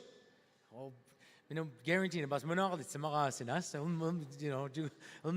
nearly gone. So, oh, yes, Mr. Waduni, now, well, and Uncle Samarasianega, the bicycle, Mabajai, Castle Bay, up to Castle Bay, she's well dacia. You got nigging out. Dad, bed kicked Uncle Bopi. Okay, Delaware, gay water, ice fidget. 15 minutes later, oh, he dissing, nigging out. How much panucha banquet kick, $20. Bingo money, begwado Uncle Bopio. So this was my first one. May get you doing. It's been well loved. I was away, but Jibadamai, so it's Carson. But before we close, I have 4 wood that's cut up there. Darwin when ice, who's never seen a jigamakan made, I'm gonna make 1 or 4 or a couple really quick, and then I don't know how I'll give them away during when we do draw. I think that's the best way to do it. But note that web na pa jisakamawa, so I owe him 1. So I'm gonna make a couple real quick. But in the meantime, stamp them well, 8 guys, babes, over by the door. So walali o dandel jigs do we all. I may galuk na go mo. Muy well no sit down and aish.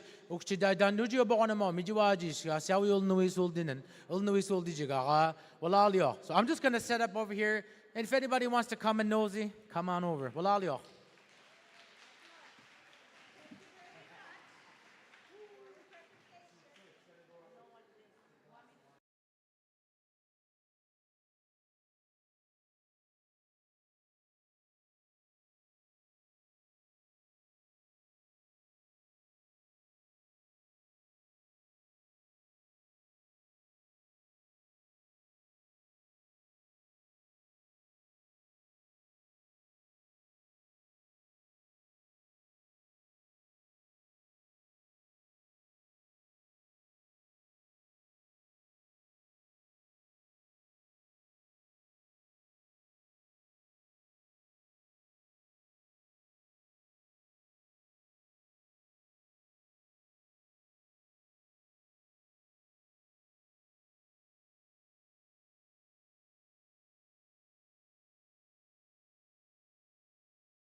The passports are being collected at the door. Your name has to be on it, and we will be drawing for an Apple Watch or MacBook, one of them. You'll decide later.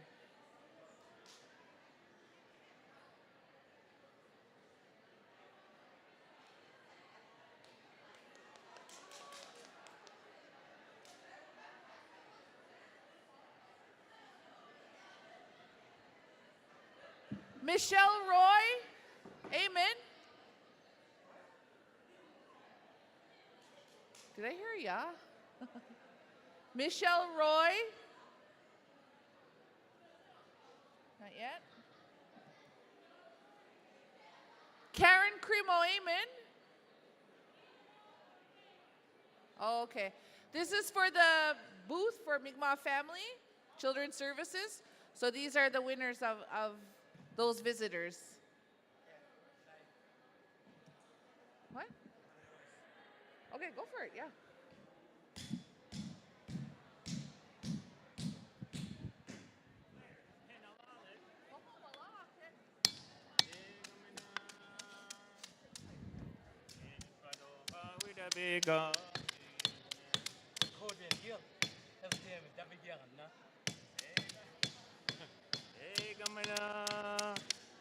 David Quadora with a big altinen. Jokonige, al dalidut, nal dalidut, kal dalidut.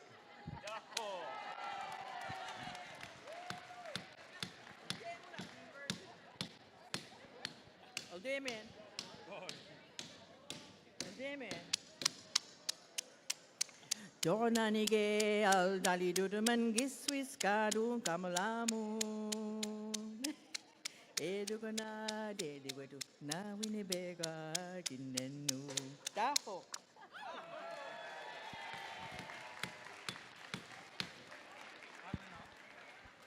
Apilo, eh? Hado. Nesinska na mail de ju elabi. Delam kana gilunu eshkaho regelo. Delam kana gilunu eshkaho regelo. Nidapto duksma degewi elaji. Delaptamana gilunu eshkaro regelo. Delaptamana gilunu eshkaro regelo. Nidapto duksma degewi elaji. Delaptamana gamatskinu gisina chasigelo.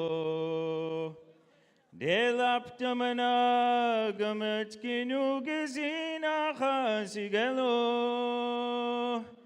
Nidapto duksma degewi elaji. Daho. Woo! Karen Cremo? Karen Cremo? Michelle Roy?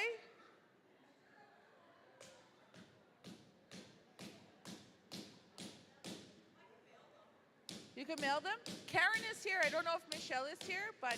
Michelle's probably not, but I know her. Okay. And then Karen is around. We'll just send her to you. Yeah. Or Deanna is there. She'll take it for Karen. Yeah.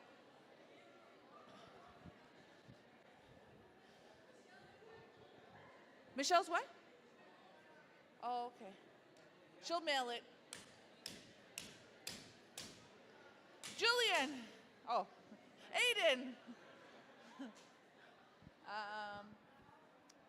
Do we have the wheel there that's all kind of set up again, or Is it this one?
Oh, let's check out Michael R.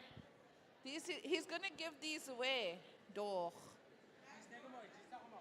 Oh, no, take Gisach am auch Teich.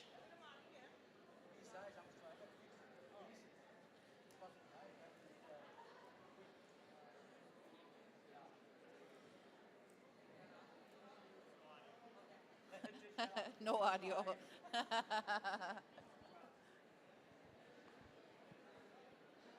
Aiden, can you switch the screen from Michael R to laptop? I'll start drawing some names. I do have to get started though.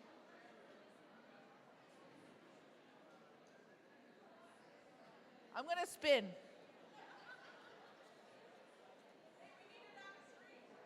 I know, Aiden's doing it. 244. 244. Remove. I'll spin again. We have like so many to give away, so. Oh, sorry, Julian. 246.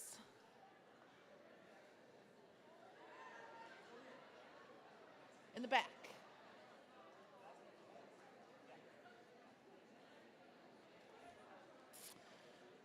Oh, there it is.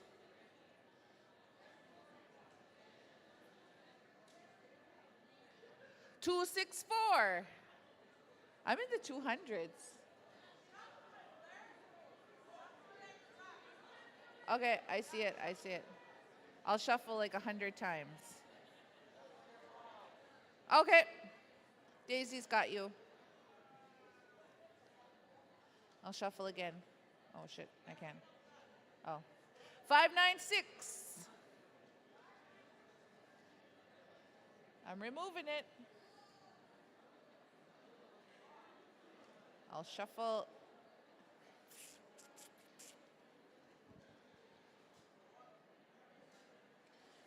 We're doing pre-draws. 196. Moha? 196? Katrine? Oh, chess. 80. Gilsigi? Oh, too bad now.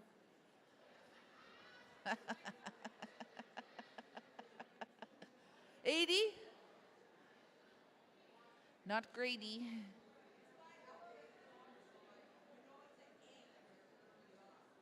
A? Oh. Smart. 798. The last person who registered for the conference. Check your tags in the back. That's where your numbers are. Remove. Misc. A. Do do do do do do do do do do do. 733.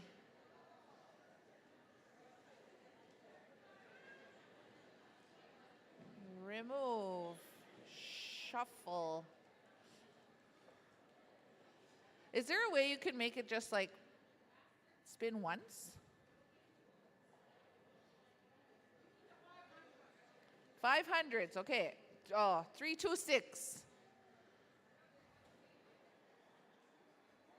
It's hard. Like when people just do this to their hair, it looks like you're raising your hand. Hold on. Okay.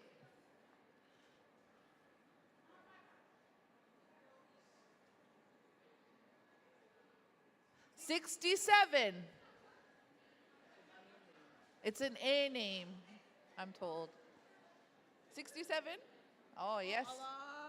Oh, Apalaik, 60. At the back there, Days?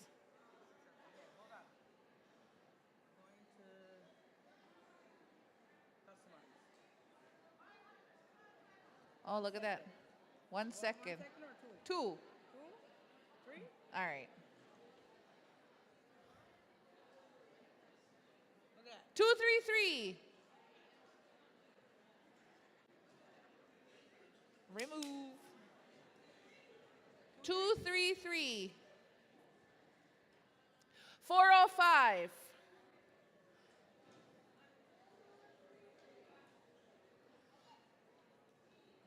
I need to get to the 500s. 518. Hey! I love it.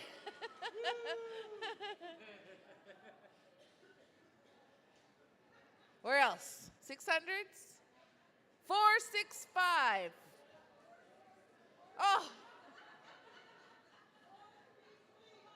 Okay, let's go. Last one, and then we're going to switch it back to Mike Clark. 325.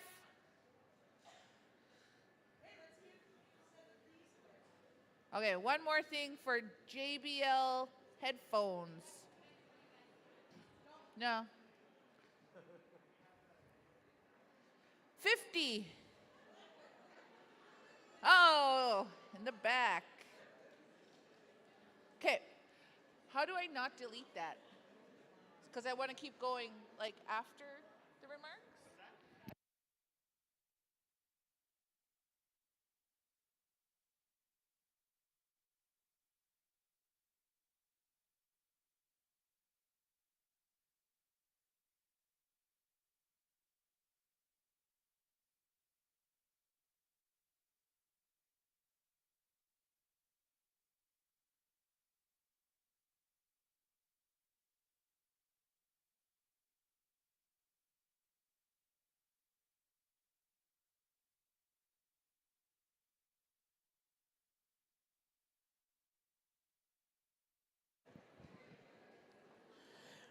Walaliak Blair.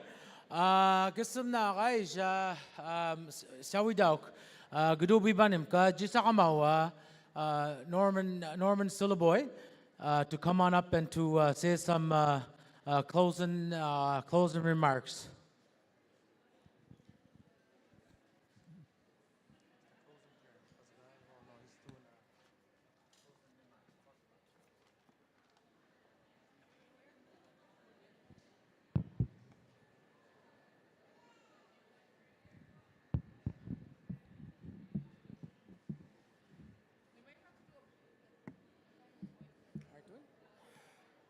Yeah. Waluk nagwe. Akaluka nagwe walago. Kel mo ya dandeli skod mo go galuka. Ukit coach kudaji am shol maliamu. Dandel gegmer. So ad no no is out no. No all to do. Awalal jigis ko gum sit beji daj. Nagamoy na kegmeg talgena muksi. Tan talgena muksi tan washku waji daj. Meske ay oblad na talgul nui sulti. Cut down old age, maybe not nest modik. Grudel way, dan deli gegmega. Nuisem. Mubas one nuisem. Negos calling and sidona. Claman ma beg jovisto na egidem dakaway. Kizigana muksi. Tan deli nuis ulti, tan iwaji dai, tel old tigo. Adagol no nige.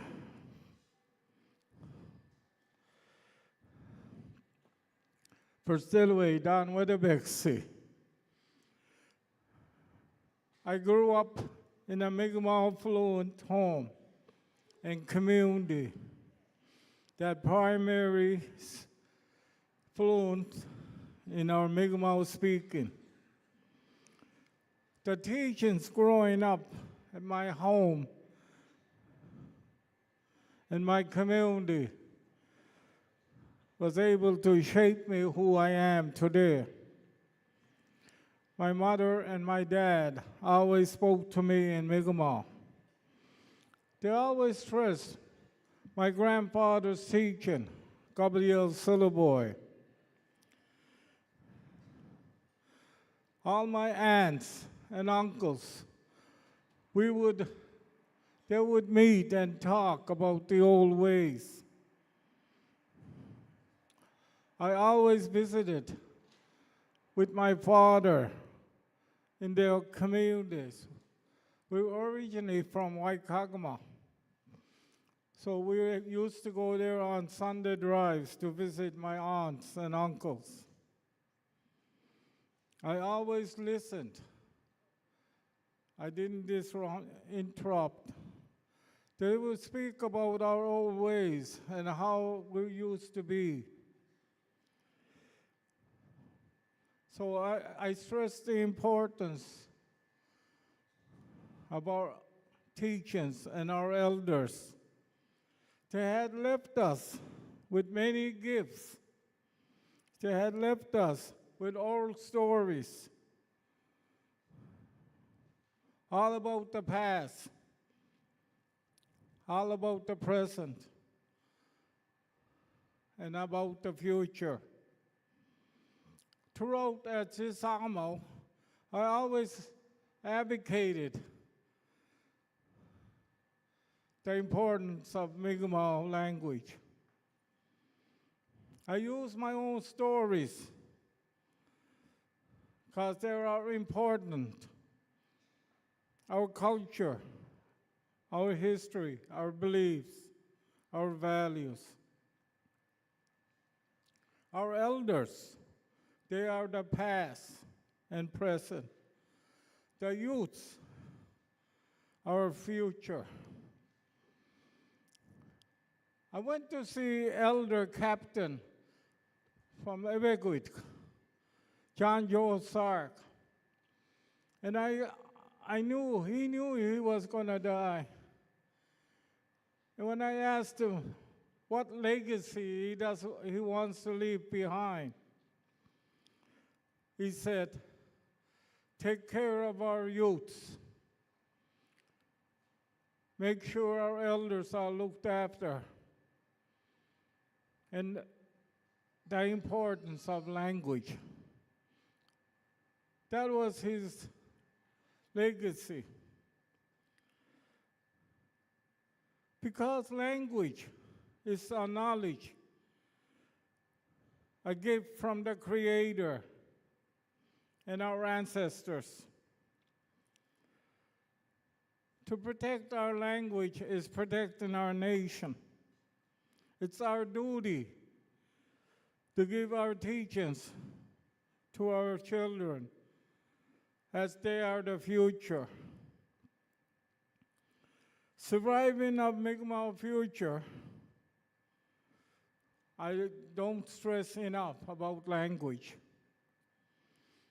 As language, everything is embedded in our language through whole history for thousands of years. History of our ways in our language, the government, Grand Council, our culture, our art, all our teachings, how we parent our children, how we act, our customs, our past, present, and future.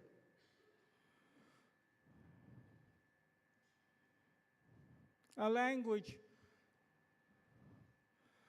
has to be passed down by us for our ancestors, for our children, as they are the future, passed down like our ancestors, parent to child. This has been done for thousands of years. So I stress language is important.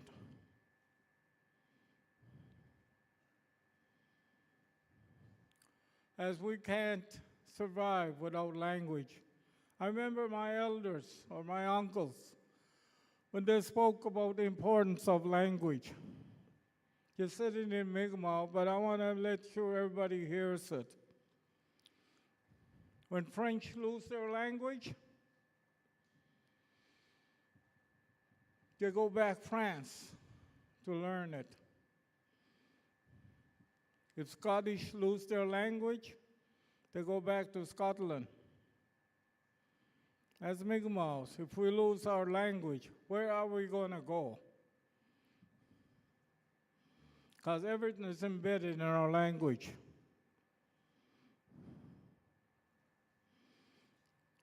Over the years, I hear stories.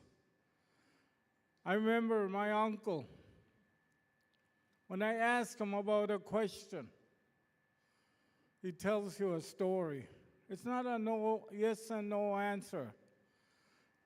There's a purpose to our stories. It's very important. Our storytellers tell us the stories. Growing up, my dad, I can't remember all the stories he told me. Growing up, he'll make us read the paper, newspaper. Deluet, Gideon, Taluek. So when we read the paper, when I start speaking English, Moko, Taluek Nuituk. So it made us translate English to Mi'kmaw. And then when we were on travel, we always traveled Maine, St. Anne de Beaupré, Tom Cook, Ebegwit. He's always moving and always with him. But to pass time away on the driving, he make us read signs on the road or point at the tree, go in it, taluek. I remember this one. Where is she? My sister Barbara. She always bed us with her translations. I remember we were in New Brunswick, and there was this pilgrim, I guess, standing on the big sign, St. John. When he asked us, what is that? And Barbara would always answer first, Sabewi, John. And then we get to Woodstock, Taluegala. What does it say?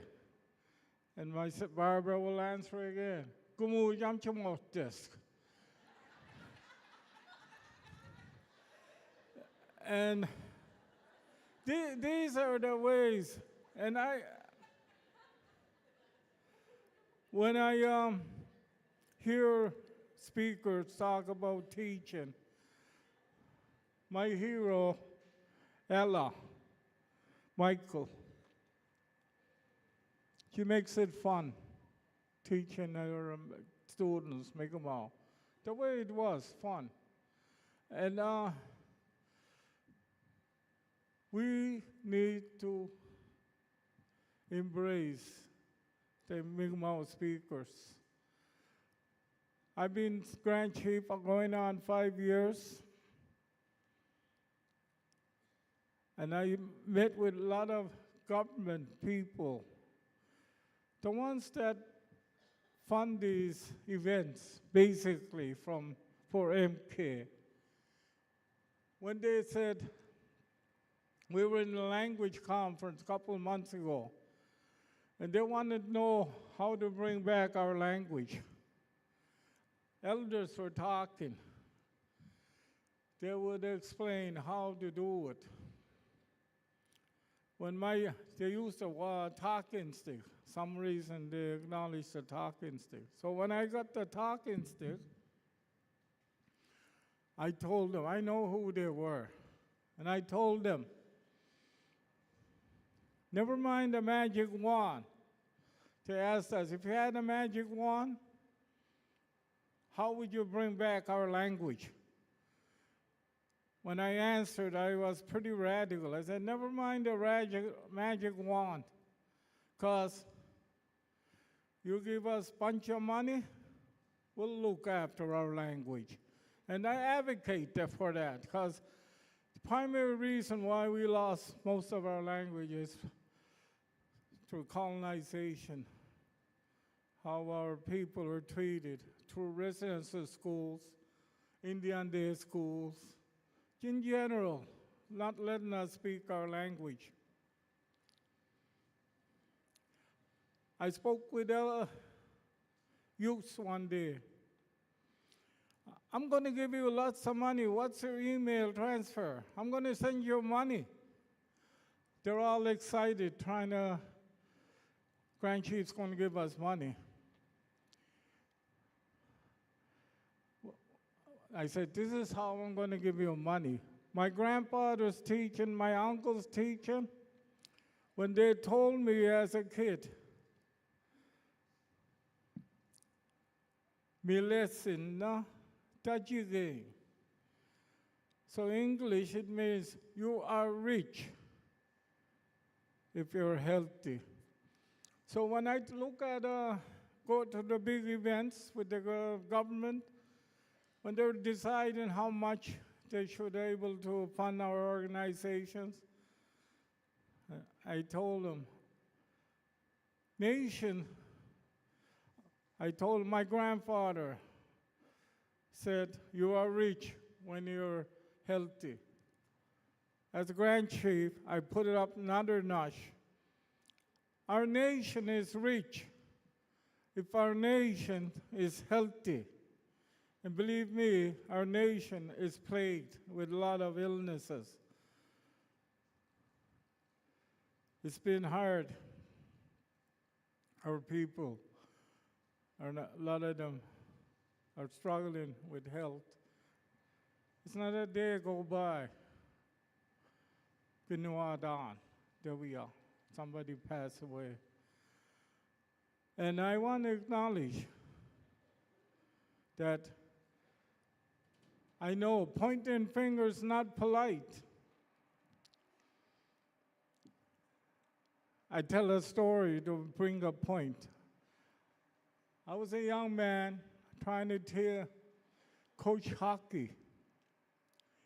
And I took the kids to that annual Wally tournament. I looked after them all weekend. I had a Suburban, and I look up behind my mirror. Smiles that big. All of them talking about what they just went through at Wally tournament, talking about hockey. I asked them after, you guys want to play hockey all year round? Yeah. Anyway, so I took upon myself. I went door to door knocking.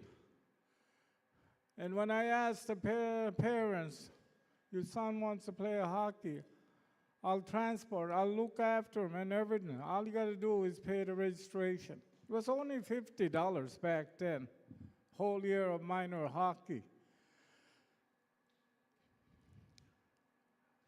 The greatest, Muhammad Ali, how he dodge and twist when he's fighting. I had to be like that. They were pointing all over. They were telling me, go to the band office, go to this ladies' club, go sell raffles, go collect bottles. And that was the response. So why am I telling this story? We don't want you to point, learn, have our kids learn there. It's here, in your home. One word a day, 365 days a year, starting from when they were born, teaching children one word. They'll have a vocabulary by the time they're 10 years old. So home, try teaching our kids, Mi'kmaw. One more story. How much time do I have? People have to be. This is very important. Again, sitting there listening to my hockey about this time of year or a little before, about the hockey game last night. They're advocate, or they're very proud of their Montreal Canadiens or the Toronto Maple Leafs. And now they were talking about the game of last night. They would say, first, Pakasaluda. They were talking hockey in Mi'kmaw. Pakasaluda. I was fluent, but I haven't seen hockey. And they said, Pakasalud. I picture in my head, I've been to eel fishing. They dip them in water. Pesquada, Golia. Now, Delaware, I said, I picture in my head a gun shooting at the goalie. And they say, Mutton ditki. And then I picture in my head 2 men fighting. Pijalutki. I see them in bars.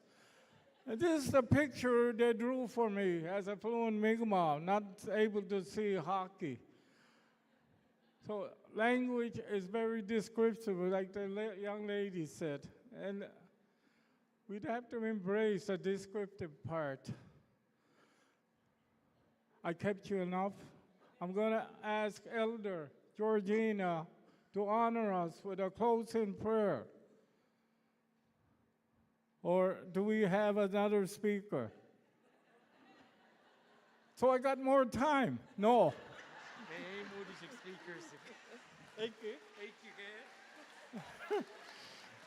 Michael Air just told me you have another speaker. So Georgina, we'll have to wait for our closing prayer. Wala Leo.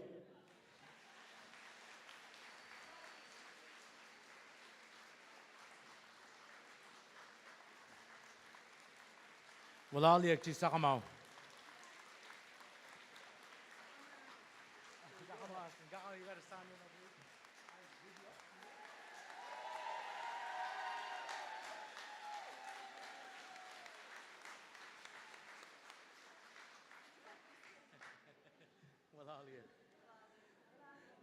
Wala liyak chisa kamao. Awanda si nega bugum bugugay ko. So right now we are going to go to National Chief Cindy Woodhouse of the AFN, who has sent a video greetings to us.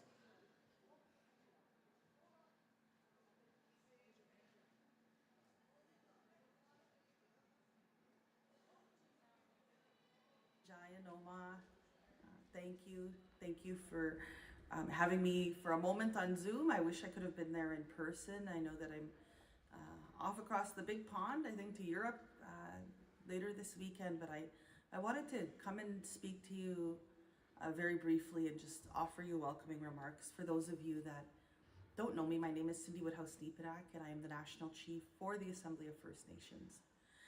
I would also like to acknowledge that this language conference is being held in Mi'kmaq territory on the ancestral and unceded territory of the Mi'kmaq people.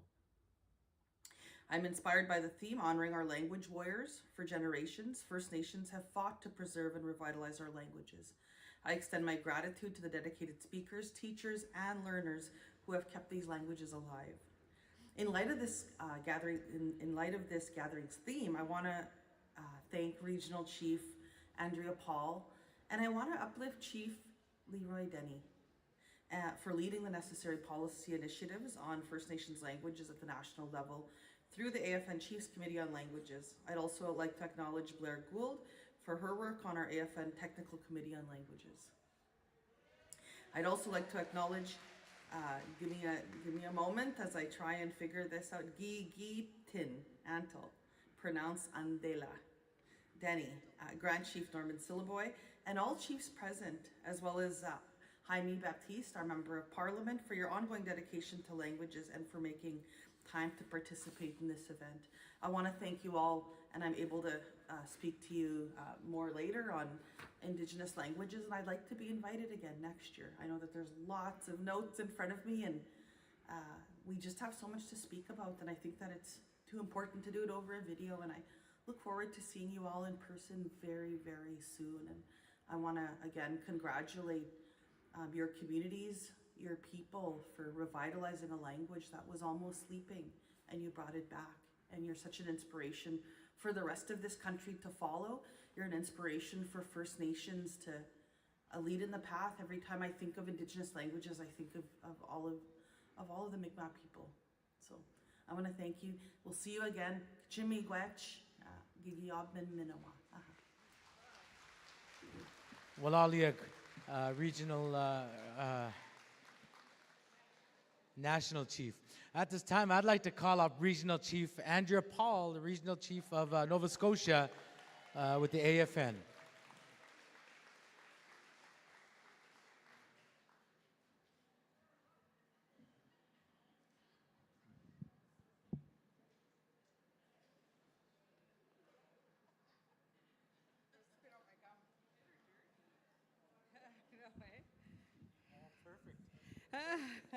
I'll just,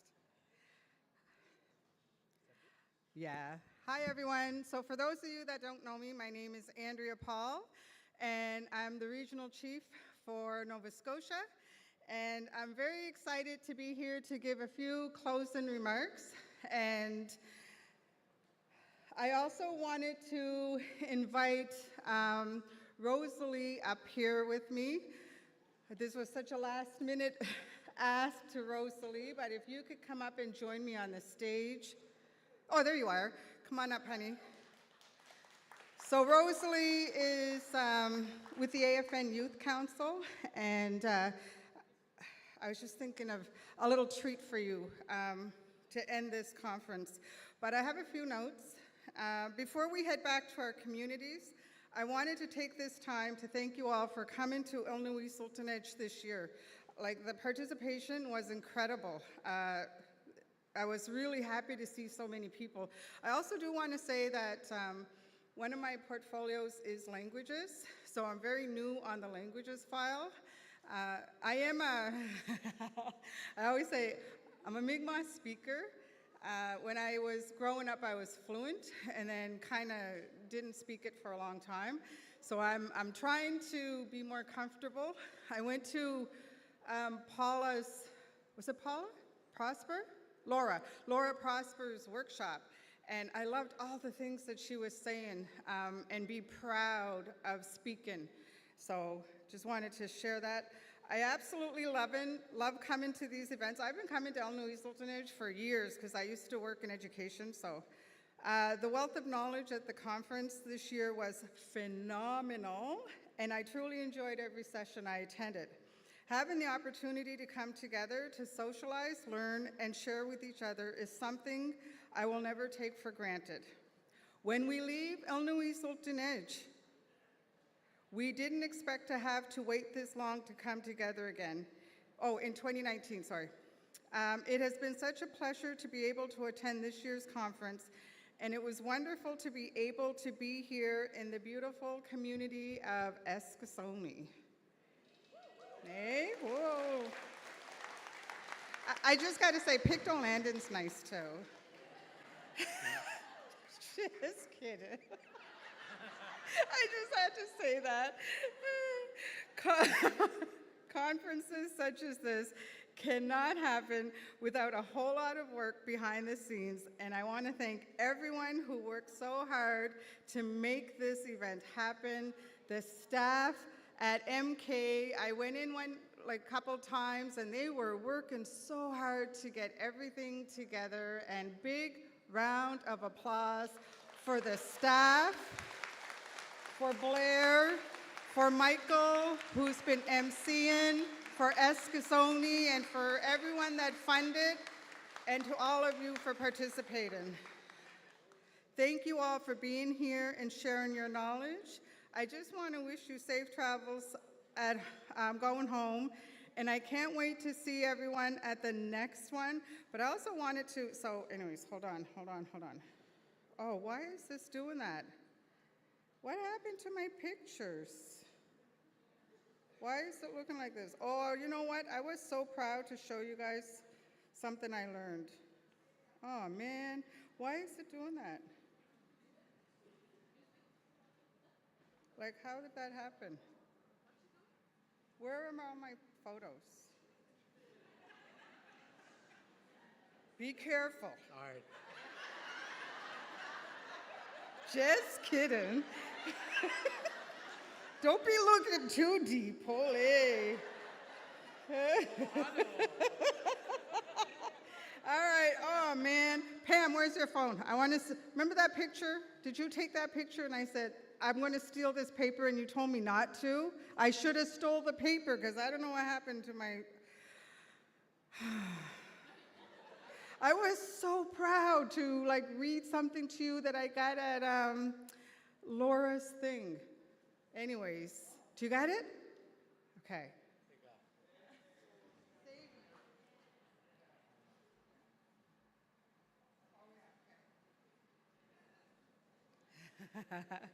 All right. Elmia. or wait, there's more. All right, hold on, her phone's going funky on me. Elmadig Nige. Or Mukelmio. It's up to you. Okay, I don't know how to say that one, so I'll skip it. Elmidajik. That's what everybody's going to be doing. Elmidajik. They're all going home. Elmidanige. Not really, because there's door prizes. Elbaduj. Elmied. Right? Little boys going home. And Bemi Elmie. Oh yeah, I have to drive. Anyways, I was like, I'm going to read this for my closing. But now I want to share the talent of Rosalie. Rosalie she's just so beautiful. But I'm going to invite Rosalie now, and I want to end my little piece with such beauty. Oh, Pam, you might want your phone for this one. Hold on, let her get her phone back in case she wants to record you. Gwe Delisi Rosalie Labilwa, Delay we ok biganchik Aklistagush, and Jackmas Delisi Webek Mississippi Legicok, Hudnok, Eleganayak, and Dodom Nagunik, Aqualalin, Regional Chief, Uchisakama. I usually try to hide, Like I don't really like singing in public, I guess, much, but I had this rule where if 3 people ask me, it's 3 strikes and I'm out and I have to. But so I just want to thank Regional Chief for asking me to share my gift. My mom is Glenda Wizot from Listigish, and my dad is Gordon Labilwa from Ilrabar, and my grandmother was the late Chief Margaret Pictou Labilwa. And I grew up hearing these songs in our lodges, and This particular song comes from back home in Listigosh, from Don Capelin, and he received this song in a vision, and we often share this song when people are in need. It's to help open up our heart for that good medicine to come in, and I just want to acknowledge all of the trailblazers in this room, and our language champions and our language warriors. And I see some of my teachers here in the room, and just to express, from the wholeness of my heart, the gratitude that I have for your hard work and your dedication for our people, and to all of our fellow learners here in the room. I pray this song may be able to help carry you during your hard times, and I pray that that we all have a safe return back to our home fires. And so this is the whale song from Don Capelin.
Walaliag Andrea, aka Rosalie. So nige ai, we are going to call up our fearless leader, our executive director at Mi'kmaw Kina'matnewey, Blair Gould. Oh, Elalio, that was so beautiful. Just very quickly, and I think most importantly, just to kind of acknowledge everybody who was involved in making this happen, not just you as delegates. I'm being a Grand Chief and I'm like moving the screen, sorry. First and foremost, our sponsors, Mi'kmaw Kina'matnewey and Mi'kmaw Services Branch at the Department of Education in Nova Scotia. On behalf of the MK Board of Directors, we sincerely thank the community of Eskasoni for allowing us to host in your community, the Eskasoni School Board and Elizabeth Cremo along with her staff, the Allison Bernard Memorial High School, who shut down a day prior to us getting started on Wednesday, all of the keynotes and presenters, Elder Georgina for her opening and her closing. The security, listen, they were on it. Like, I didn't let anybody cross. They told Leroy, go park at the rink.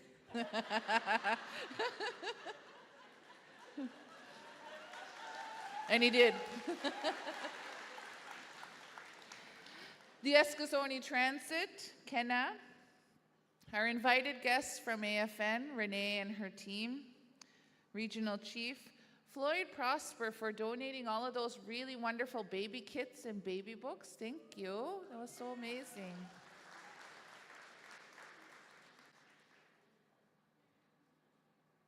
The custodians who have really worked tirelessly, making sure that we don't see anything. It's just kind of happening. It's really, really helpful. So, all of the people in the red shirts, I want to call them out by name because certainly this has been months in the making. This has been several months of planning, and so everybody has had a little piece of taking on that planning, be it food, be it passports, be it whatever it is, and then of course assigning themselves to different roles to carry out the conference. And those individuals are Sharon, wherever you are, raise your hand so people see you. Tex,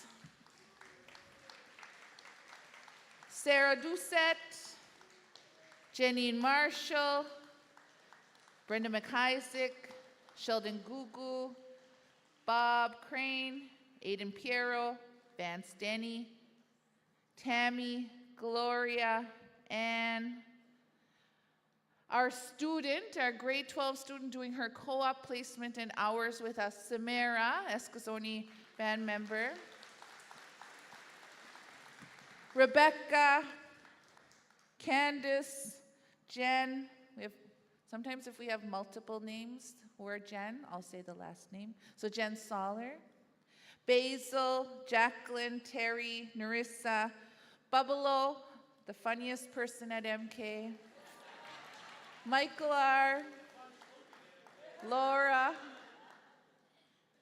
Gallo, Kim, Claire, Dave, Kyla, Tyra, Melissa, Ambra, Doreen, Tyson, Miranda, James, Alex, Aiden in the cameras and the back, Faye, JR, who was just so instrumental in this like really updated name badge, amazing. Julian to the side, hardly seen, but you know, behind so many of the mechanics for this. Shara, Yolanda, Gloria, Miranda, Patty, Daisy, we almost killed Daisy, guys. Giselle, Michelle Marshall Johnson, and our conference lead, Alwyn Jador.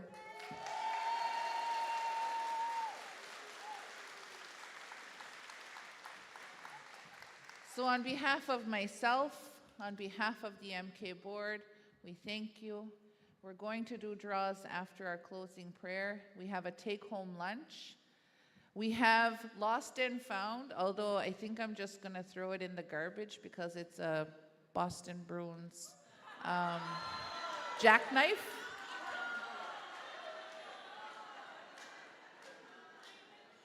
Jackknife? Wow. It's kind of trash already, right? Someone need to guys be artist wala. Oh, it's yours? Don't bring weapons to school.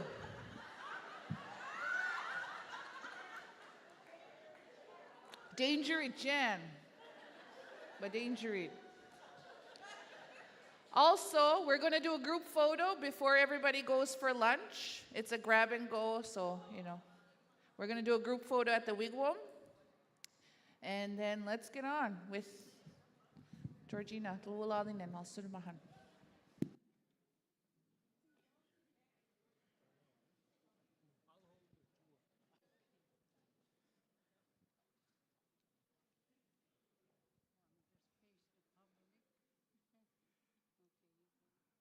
Gisigo Georgina, nige asudmat.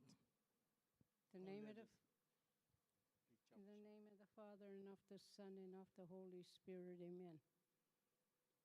Niskamok chidlanagwak telgalwokignamuya, holduguya yahmagoyam salivino. Gegis kogedamalagabik siktuan malgiganewdi, mentago diahan suduogon. Isultan howe gisuduman kisko kilum sitko gadluk bidink, nadliach. Our Father who art in heaven, hallowed be thy name. Thy kingdom come, thy will be done on earth as it is in heaven. Give us this day our daily bread, and forgive us our trespasses, as we forgive those who trespass against us. And lead us not into temptation, but deliver us from evil. Amen. Eskisoni, I'm so proud to be part of this community. You're awesome.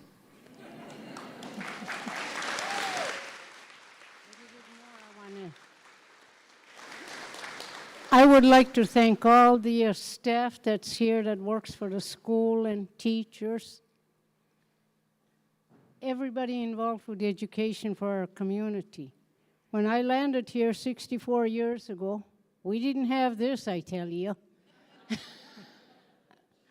We've come a long ways, and now, you know, the language that was beaten out of me is now being taught in our schools. And thank God we have that strength to stand up for ourselves, and we're not beaten down anymore, and that we are who we are. First Nations, Eskisoni's, the tops. Thank you. Alalia, Georgina. Well, Aliek, so right now we're going to get right into our draws.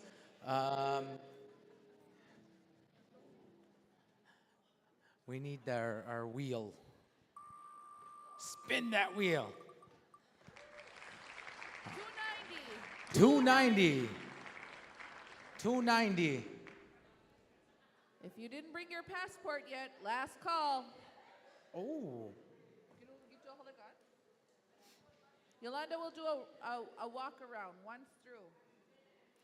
All right, may mo 290 ado. 533. 533. Okay, Nelson. 313. 313. Well, like 87. 87.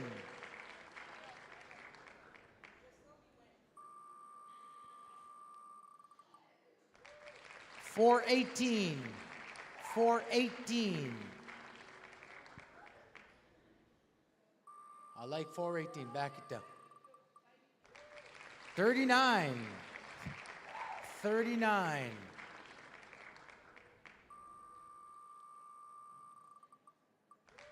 72. 72. 487. 487. Basta wala ka ro bidin wal down when nice but take it.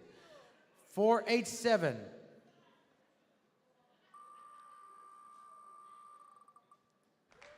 187. 187.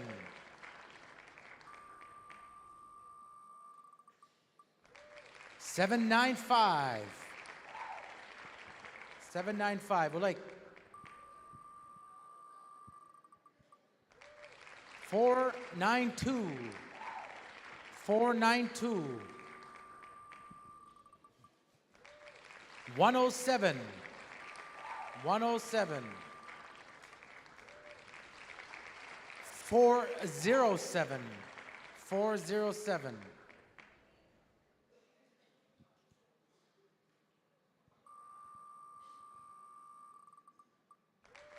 340.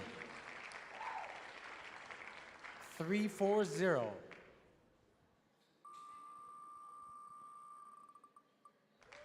486. 486. 384. 384. 712, 712. Back it took.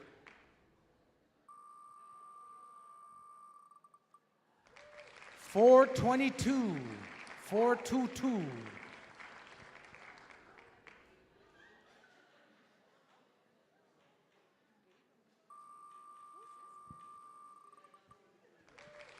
738, 738.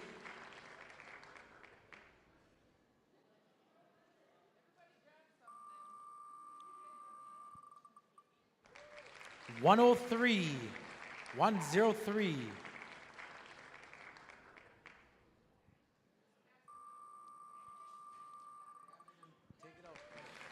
325, 325.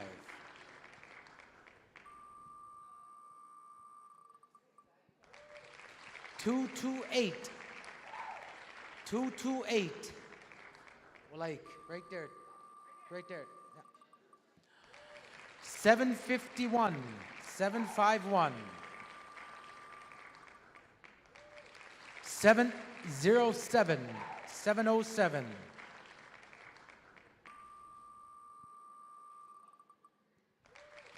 37, 37. 604, 604.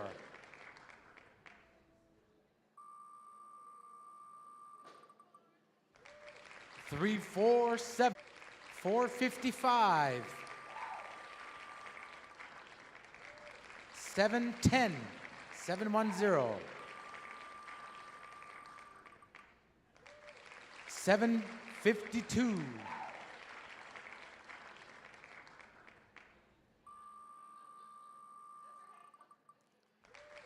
131.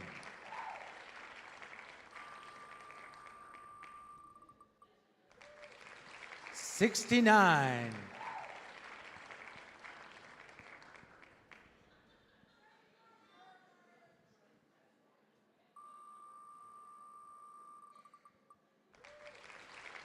567.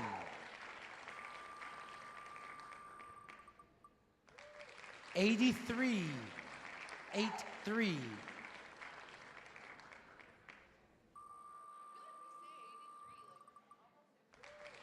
9.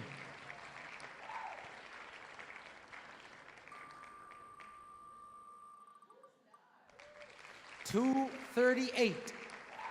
238.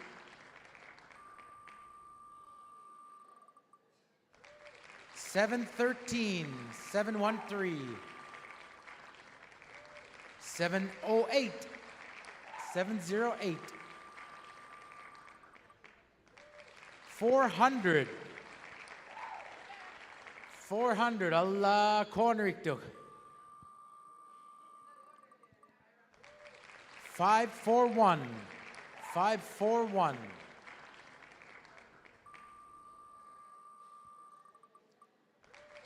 333. This corner. All the corners. 525. 525. 211. 211.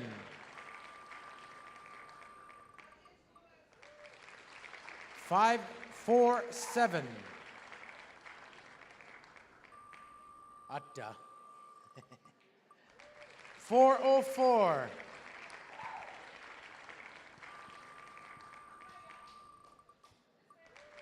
554. 554. Cornelia.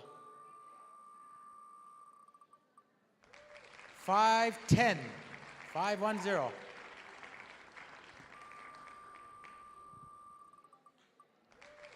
231. 231. 52. 52.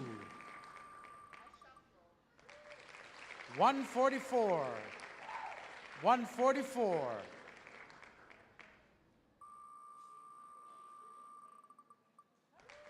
164.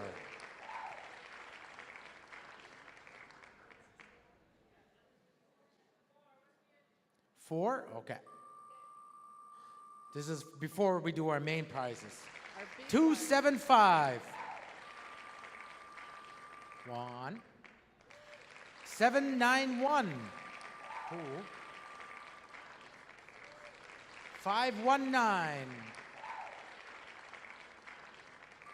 3. 778.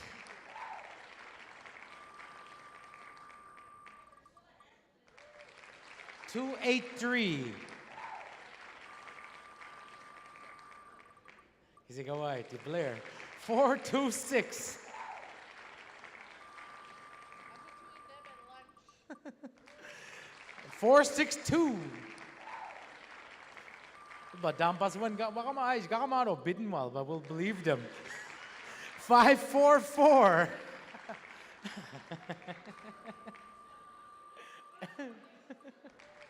501. Check her number for sure. We gotta check her number. 464. Nam Sidnet. The main note there, West Kettle. 529.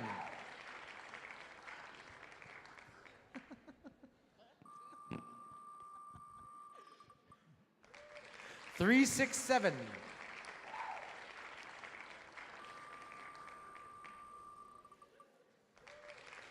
569.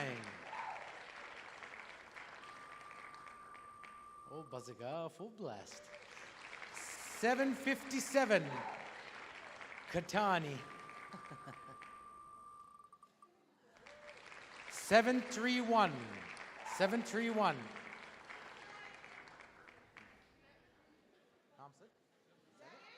Thompson? May note there, West Kuya. When? Oh, Mo Amina. Oh, Becca Lala. 479. 479. Dabugal. Okay. 734. 734. This side. Last one, 59. 59. Nah. We're not done yet, though.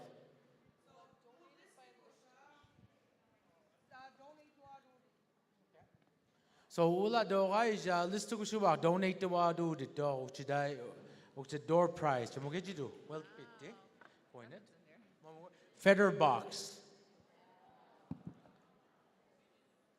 you give us the clean list? We'll fill everybody's name in.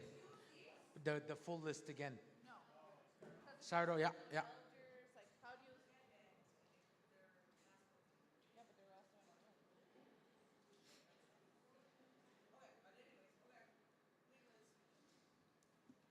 Is this clean? Okay. Yeah. Okay, you're gonna malay Giselle. Okay. Everybody's back. Vanna Whiteum no. 481. Allah gitu garanik tuk. Come to the front if you want Chugua. these prizes, please, and thank you.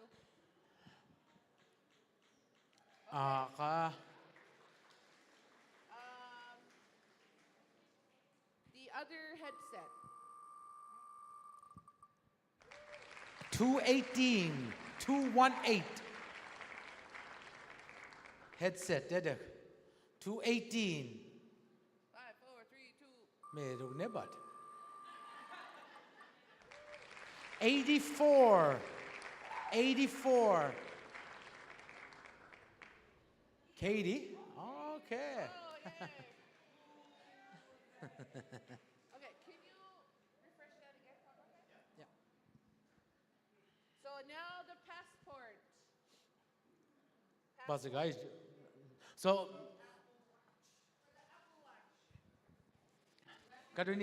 otherwise you gotta be so ulan Apple Watch amush manaiman. God pressure. Badamik dog. Lanegam. Badamik dog. If your name is Mike Corbett from Botlodek,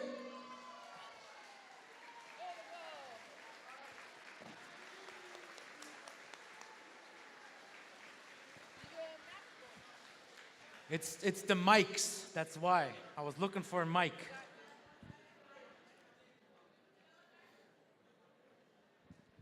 Anige is MacBook, huh? All right. Tell me to stop and I'll stop shuffling. Om sidlanem muna negmo eh. Passport, oh. What?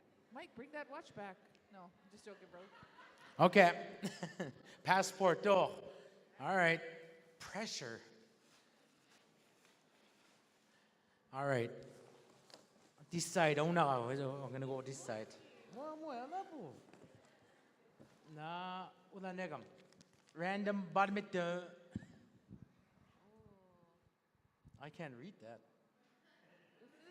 This is Come on, Jay. Moto's favorite teacher. Caroline, is it? Yeah. Caroline Francis, Escazoni. You gotta be here to win. Amush pa na do eik. Skuma. Eik. Hey, Muktam Yuldap, eh? Don't go anywhere. Don't You go gotta be anywhere here yet. to win. Muhimuk. Kwayudi, Basik. Kwayudi. 4. Hey!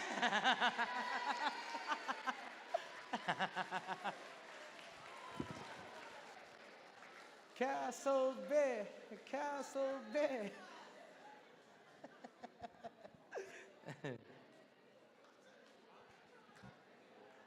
William, gonna keep going.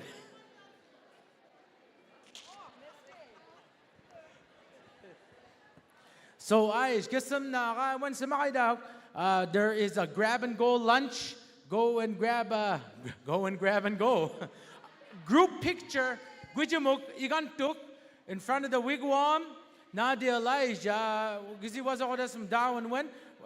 We're having a group picture right there, right now. If you can all go out front, in front of the wigwam, group picture. Did you lunch? Walaliek,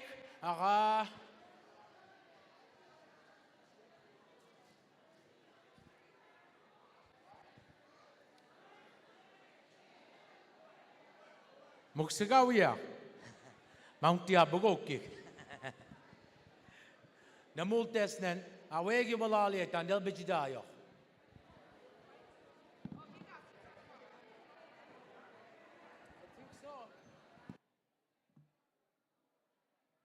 Group picture outside.